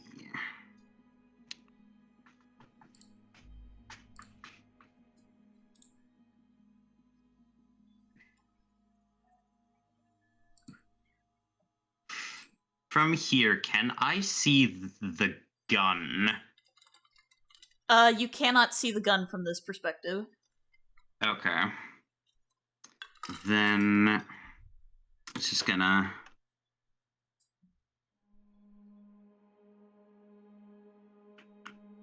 Yeah, I'm just gonna cast that 5th level hold monster. Okay, Wisdom saving throw will be paralyzed for the duration. The spell has no effect on undead. And he is going to counterspell that. Counterspell is counterspell. Alright, in this case, I think that means Wisdom saving throw, so Wiz save. What's your DC? 19. Nat 1, baby! Yes! Fuck you, you're paralyzed. That was what, 5th level? Yes. Yeah. Alright. Because if I cast it at a higher level, it's gonna target additional creatures, which is not what I care for. Alright. He is currently paralyzed for the 1 minute. Which means all of you automatically crit on him. Yes! Also, it's Jack's turn! Well, actually, wasn't he going after me? Oh it no, changes. it's As's turn. Yeah, Sorry. so I'm gonna let Asta get her turn in first before I have Jack go, just so that he doesn't kill Steel. Got it. Okay. Let's see. Why do I have so many cones? Yeah. Once Loco cast the hold monster using his cane as the spell focus, he's like, "This is what you get for trying to fuck over the holidays." Yeah. Okay, well, first things first. Mass healing word. Let's see what level. Yeah, let's go level 6. Because fuck you, that's why. So it doesn't help. Oh wait, it doesn't help that much. Everyone gets 9 points back because it's up to 6 creatures I can see, or 6 creatures in 60 feet. So I think that's everybody. Thank you. Technically speaking, yeah, that's everybody. You can get everybody. Okay. So yeah, so 9 hit points back. It's not much, but it's something at least. It's appreciated. Yeah. And then I guess let's think. Try and you know what?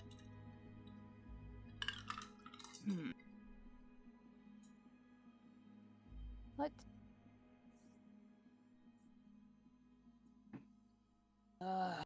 Why didn't I think of this better?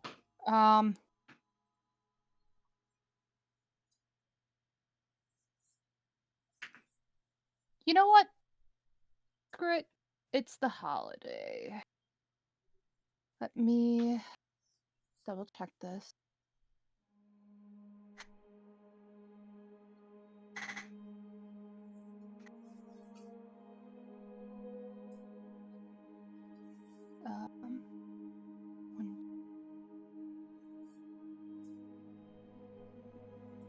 So we are going to seriously upcast a level 1 spell. Oh yeah. Dissonant Whispers. Alright, that's a wisdom save. He does not make it.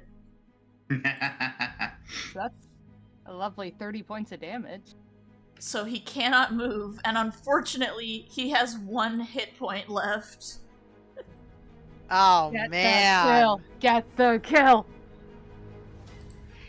I mean, we did most of the work, so Yeah. I don't think it's too bad for Jack to I get the think last it's hit. poetic in a way, almost. Yeah. Mhm. Yeah. All right.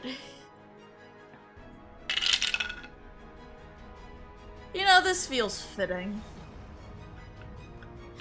All right. Here's how it goes. Jack Frost, with his full power, lifts his staff up into the air. He gives it a wave, and from the skies enters his daughter, Silverbell. Yeah. Yes. And what better ending to the death of a CEO than by the maw of a dragon? Shrek, baby, let's go. She chomps down on him, bisecting him. Eat the rich! Encounter over. That is Asta screaming that in character, I might add. All right, Like, Well, this is You've barely seen emotion from her all day. You hear her scream, "Eat the rich!" all right. This is where we end the live stream because we will be canceled on TikTok for showing this. Have a good day, everyone. Remember to brush your teeth. We're gonna get I think canceled it's- for showing Vor on TikTok. Casimir uses minor illusion to blur the gore. There's like sparkles around it. There's like confetti. Terrell makes a point of swirling the scythe behind her to make sure the blood spray is behind her and not visible to, everyone else. Glorious. Death by Dirg Vor. Under normal circumstances, I would have given it to one of you guys, but I felt like Eat the Rich would have been the most fitting, Oh yeah, absolutely. Yeah. Mm-hmm. Perfect. So, I don't have an actual token for Jack, but as soon as that happens, he basically walks up and rubs Silverbell's nose. Yeah, Loco slumps down a little and just gives a small good job, Gato, and the hound disappears. Need a hand there. Yes, please. So Terrell's gonna do her ethereal walk, end up over here, and she's gonna make a point to help support Loco and bring him over back to the others. Yeah, it's the funniest thing. The funnier thing is that Loco is still for a moment in his umbral form, so it's like Ghost lifting up a ghost. Yes. Befitting of the Halloween holidays, I suppose. Yeah, brings it back down and gently just kind of brushes some snow off of the edge. Just there you are, all intact, I hope. So Casimir snaps his fingers, and using minor illusion, the neon sign appears above Jack Frost again that says "Daddy." Jack Frost shoots a little icicle at you. Asta kind of audibly chuckles a little bit. And quickly, Loco to Terrell's comment. Yeah, I just think my fingers are broken. Well, you'll definitely have to take a siesta for that, now won't you? It's not my death day yet. I'll live. Kind of counterintuitive to what I am, but you get what I mean. I was about to say, can you really die again? I'm not tempting fate. Fair Considering point. what we just warded off, probably best not to find out. No. And how are you feeling, dear Jack? A lot better now that I'm 6 feet tall and not 2 feet tall. There's nothing wrong with being short. Short King. Look, I'm not saying it's bad, it's just you know how many times I hit my head on Nicholas's desk just trying to get work done? Ooh. I can only No, imagine. that's fair. That has happened to me before. No, I get it. Please try to make me laugh. My ribs still hurt. I cannot make that promise. Hey, Jack, I got a proposition for you. Elf on the Shelf never showed up to take my job. How would you like to take my guardian job when this is all over? I appreciate the sentiment, Fern. I am already a guardian, but thank you. How would you like to also take my seat? You could have a sofa. A sofa? No, the youth love him on TikTok. He can have two chairs. Fern, I don't think that's allowed in the law of the Guardians. What? You know what? I'm gonna go find the book and I'm gonna add it. He can have a sofa. He deserves a sofa. He can get a sofa himself. I mean, I am the king of frost. And I was about to say, at the very least, if you can't make one, a trip to IKEA might be in order. But I am not shopping at IKEA. Do you know how many times I have gone in there and gotten lost? The god of You IKEA. just need a guide. Yeah. Man, You don't want to mess with... IKEAs are their own maze dimension. Mental note, one shot in an IKEA. Oh, Christ. Oh, God. Someone cast maze and put someone into an IKEA. It's like Silent Hill, but in an IKEA. You were saying, Spring. I was just saying... I was making a joke. We've moved past it. It's all good. I apologize that we moved past your joke. No, it's okay. I'm pretty sure I've talked over other people before, so you know what? Yeah, tomato. It happens. Yeah. So, to make a long story short, you guys all reconvene, eat your cookies, teleport back to Santa's workshop, and, for the matter, Silverbell does have a human form, so she's basically following alongside, Jack Frost, now that he's restored. Yay. And, Santa's saved. The CEO has been vored. Oh, the wait, rich no! have been eaten. I have to have a word with Santa about Frost's time off. Oh my god. You can do that in a bit. I should mention that this current Nicholas is only about, by your standards, he's basically a kid. Okay, well, it won't be as stern of a talking. It'll be like slightly like, well, you know, sometimes you gotta give your employees time off.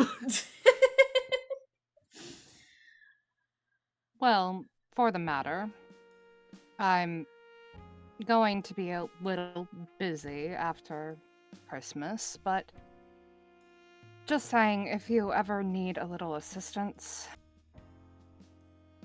to prevent another gunshot wound, that is. This is when Jack opens his shirt and reveals that the gunshot wound is basically turned into a snowflake-shaped scar.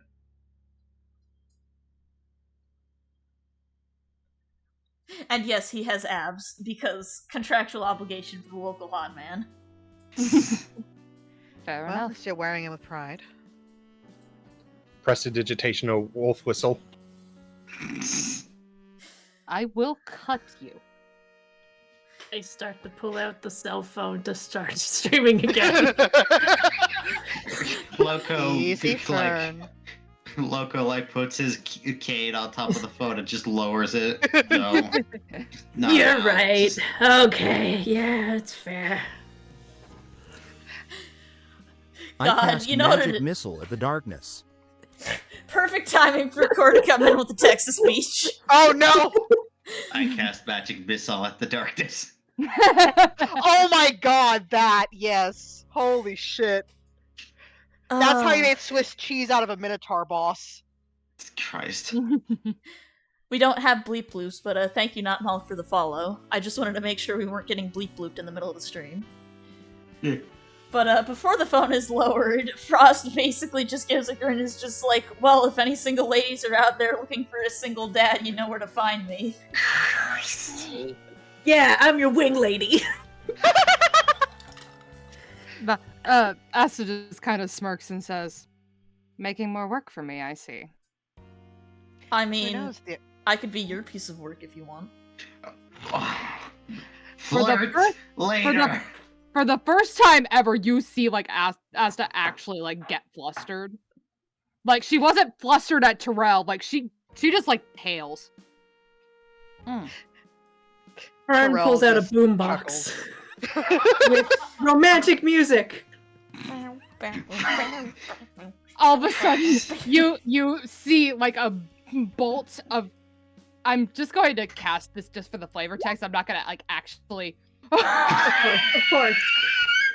I use not, shield, like, so I'm okay. But she shoots a firebolt at the boombox. You were great in the boombox 80s. is destroyed. I just put it down and I take a moment to do a little funeral for it on the side. Everything's fine. You pull out a We're great JBL indeed. Bluetooth speaker after that, and you just keep reconnecting new ones. I just keep upgrading, so start with like a gramophone and I just keep going up to next gen. Terrell's just like, well, that brings a new meaning to heated, but regardless, I do think that it would be interesting to have some get-togethers a little more frequently. I'll admit, I've been at this for a long time, and I still honestly don't know all that much about anyone, to be honest. Maybe collaborating more often wouldn't be such a bad thing. I mean, I got a pretty big room on the cruise. If you guys want me to sneak you on, we could hang out after this. Frost just gives a Honestly- stretch. I've got a pretty heavy season ahead of me, unfortunately. Oh, come on to the cruise, have a margarita, just in one drink. Maybe during wait. June, when most of us aren't occupied, let the other guardians One night handle on that. the cruise, come on. Not I during wish you this all back season. home. Not during this season, Fern. Not during, it's evening, you're off hours, come on. Fern, have we learned nothing from the Titanic? It's not called the Titanic, okay? We are super gay cruise, okay? There's enough life rafts. So, like I said, we wait until Gay June. Cruise. Like I said, we Absolutely. wait until June. I mean, Alright. the cruise is a world cruise, so I'll be there for a while. Alright, I'm gonna do one thing, because guess who rolled a nat 1? Oh boy. Uh-oh. Frost is convinced, so he goes over to Asta, and he offers her arms, just like, I could redirect any of the icebergs so they don't hit the boat, if you want to go for a night.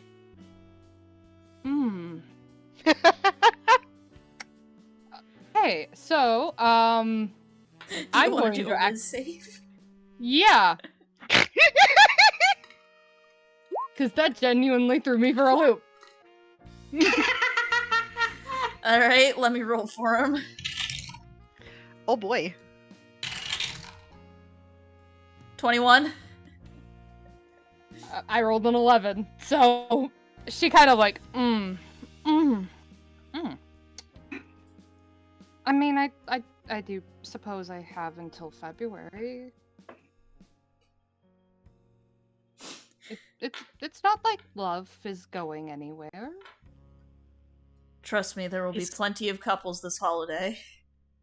I slowly pull out, clearly, like, they're not legal, but they look like boarding passes. So, like, enough for everyone for the gay cruise. This is when Jack looks to Santa. Fly And there's safe, also one for Sonny boy. Santa.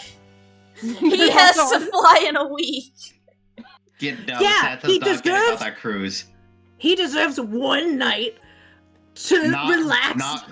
Not so soon before Christmas. He gets to relax by the pool because he was in ice. Maybe Not in the so jacuzzi. not so soon before Christmas first. You are This one- not I am Santa's doctor. disputing- I am disputing you on this. Even I get the importance. I'm just going back and forth. Yeah, flying fight me. safely. How about I may be brittle right now, but I'll fight you. Terrell puts a hand on Loco's shoulders. Easy. Hey Fern, how about this? We can pitch in to help create a nice little sauna for Nicholas. Hmm? Okay.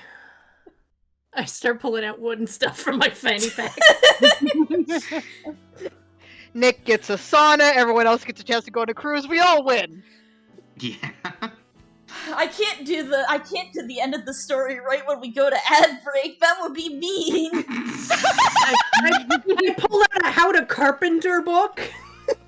I will say, so, like, after being slightly flustered, she also goes, also, this is a perfect excuse for you to get to spend more time with your daughter. Just, you know.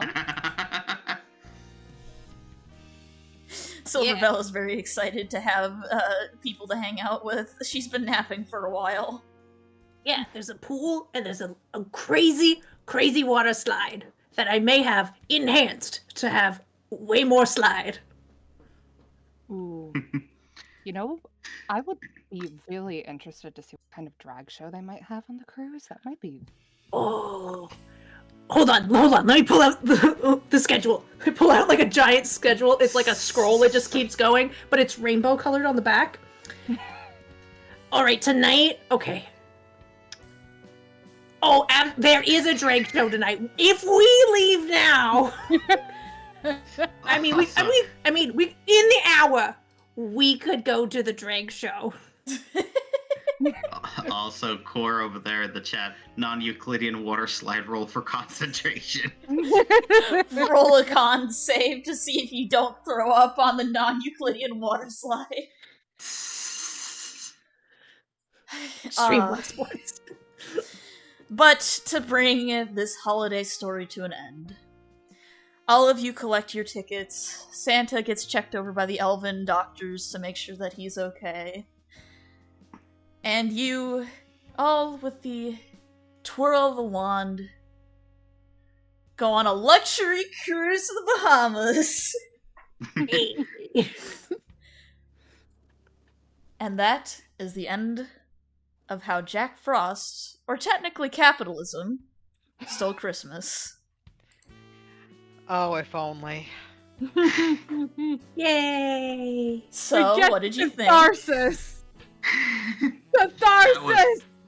That was fun. Capitalism boo kiss. So much fun. Oh my god. That's okay. Capitalism got bisected. Exactly. Capitalism got got bisected. eaten by a dragon. So it sounds like everybody enjoyed themselves today. Oh, absolutely. Oh, fuck yeah. I think this is the highest viewer count I've ever had on a stream, too. At least consistently. Yes. And it was actually a one-shot. Yeah. It was actually a I one-shot. We know! did it in We almost 5 made it! hours. We made it, chat! So I suppose chat's going to be wanting more D&D content in 2025, aren't you? I mean, yeah. Yeah, a one-shot that stayed a one-shot, Core! I know! We did it, boys. We did it! Yay! Stream sponsored by Adderall! Here's the funny thing! I'm out of my Adderall right now! This is off Adderall! I'm so sorry, Lala. And for the traditional roll credits, here's everybody who participated today. Obviously, we had Lala, Noid, Fire Moose, and Spring, who are all wonderful co-hosts for today's stream. No, you! No, you! We love you. Yes, exactly. Yeah. You were fantastic. You did a phenomenal job, Glenn. Like, especially hurting the cats. yeah. Yeah. Thank you. I am very glad that everybody had fun, even if we had to take a day off before we could do it. But I guess Maybe It the was Isekai worth it. campaign will be a streamed one. Isekai. Yes. Oh boy. Nothing like an 80s rock style take on a Tomb of Annihilation, am I right? Yeah. Go. Let's That'll go. be my first time with Tomb of Annihilation, so I'm terrified and intrigued.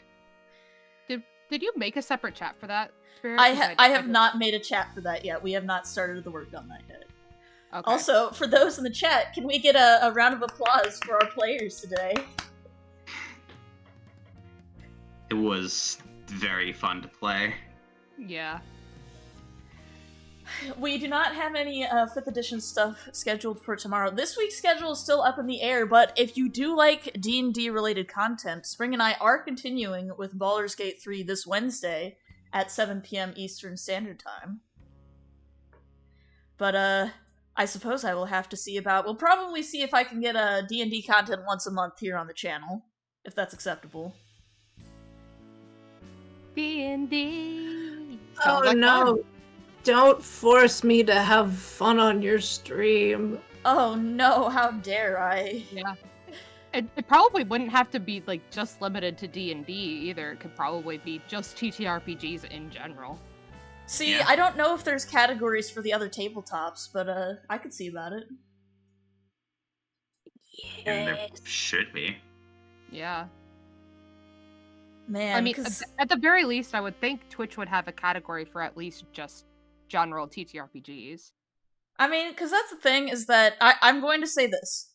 If I do a module, I can do it a little bit more frequently. We might be able to do it like every other week kind of situation, so I'm not hand-making the maps. Like, a big reason why it took me to run the homebrew stuff is because it took me so long to do that, because it required making assets for it, you know? I gotcha. Yeah.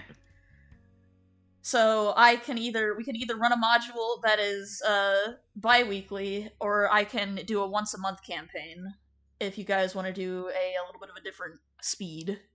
But we'll decide that after stream, of course. Yeah. Okay. But that being said, thank you all so much for tuning in. Thank you again to my lovely co-host for joining me today. And if you guys haven't joined the Discord already, since we have some new people, make sure to join the Discord server so that you guys can keep up for when I go live next. So we are going to go ahead and raid, since we're streaming D&D today, we'll go ahead and raid Arcadum. They are streaming some, it looks like some also holiday stuff.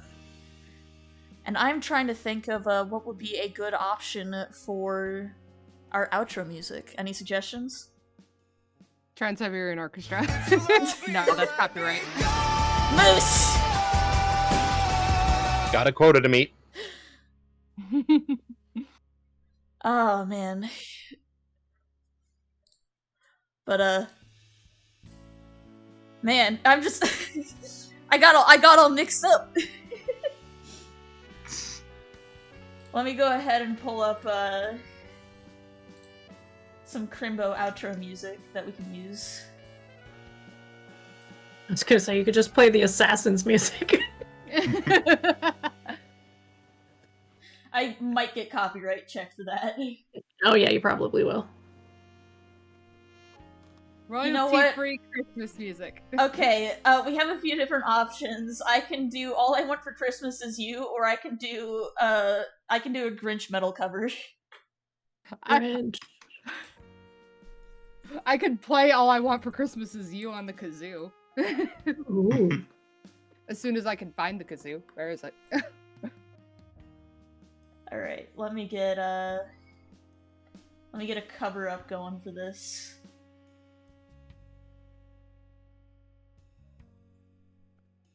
You know what? We'll do Small Town Titans for this one. So we'll go ahead and mute that tab for a minute. So we are going to raid, and we are going to do we're gonna do a where raid, but it's gonna be a merry Merry Christmas raid. And it's using the boops. So there's the raid message. Thank you all so much for tuning in, and I will see you, in the very least, this Wednesday for more time with Spring. in Baldur's Gate 3.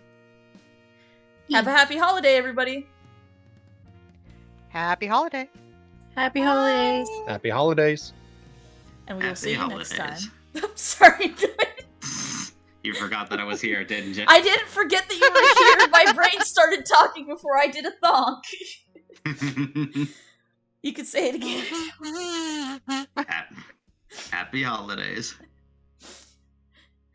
And we will see y'all next time. Bye-bye.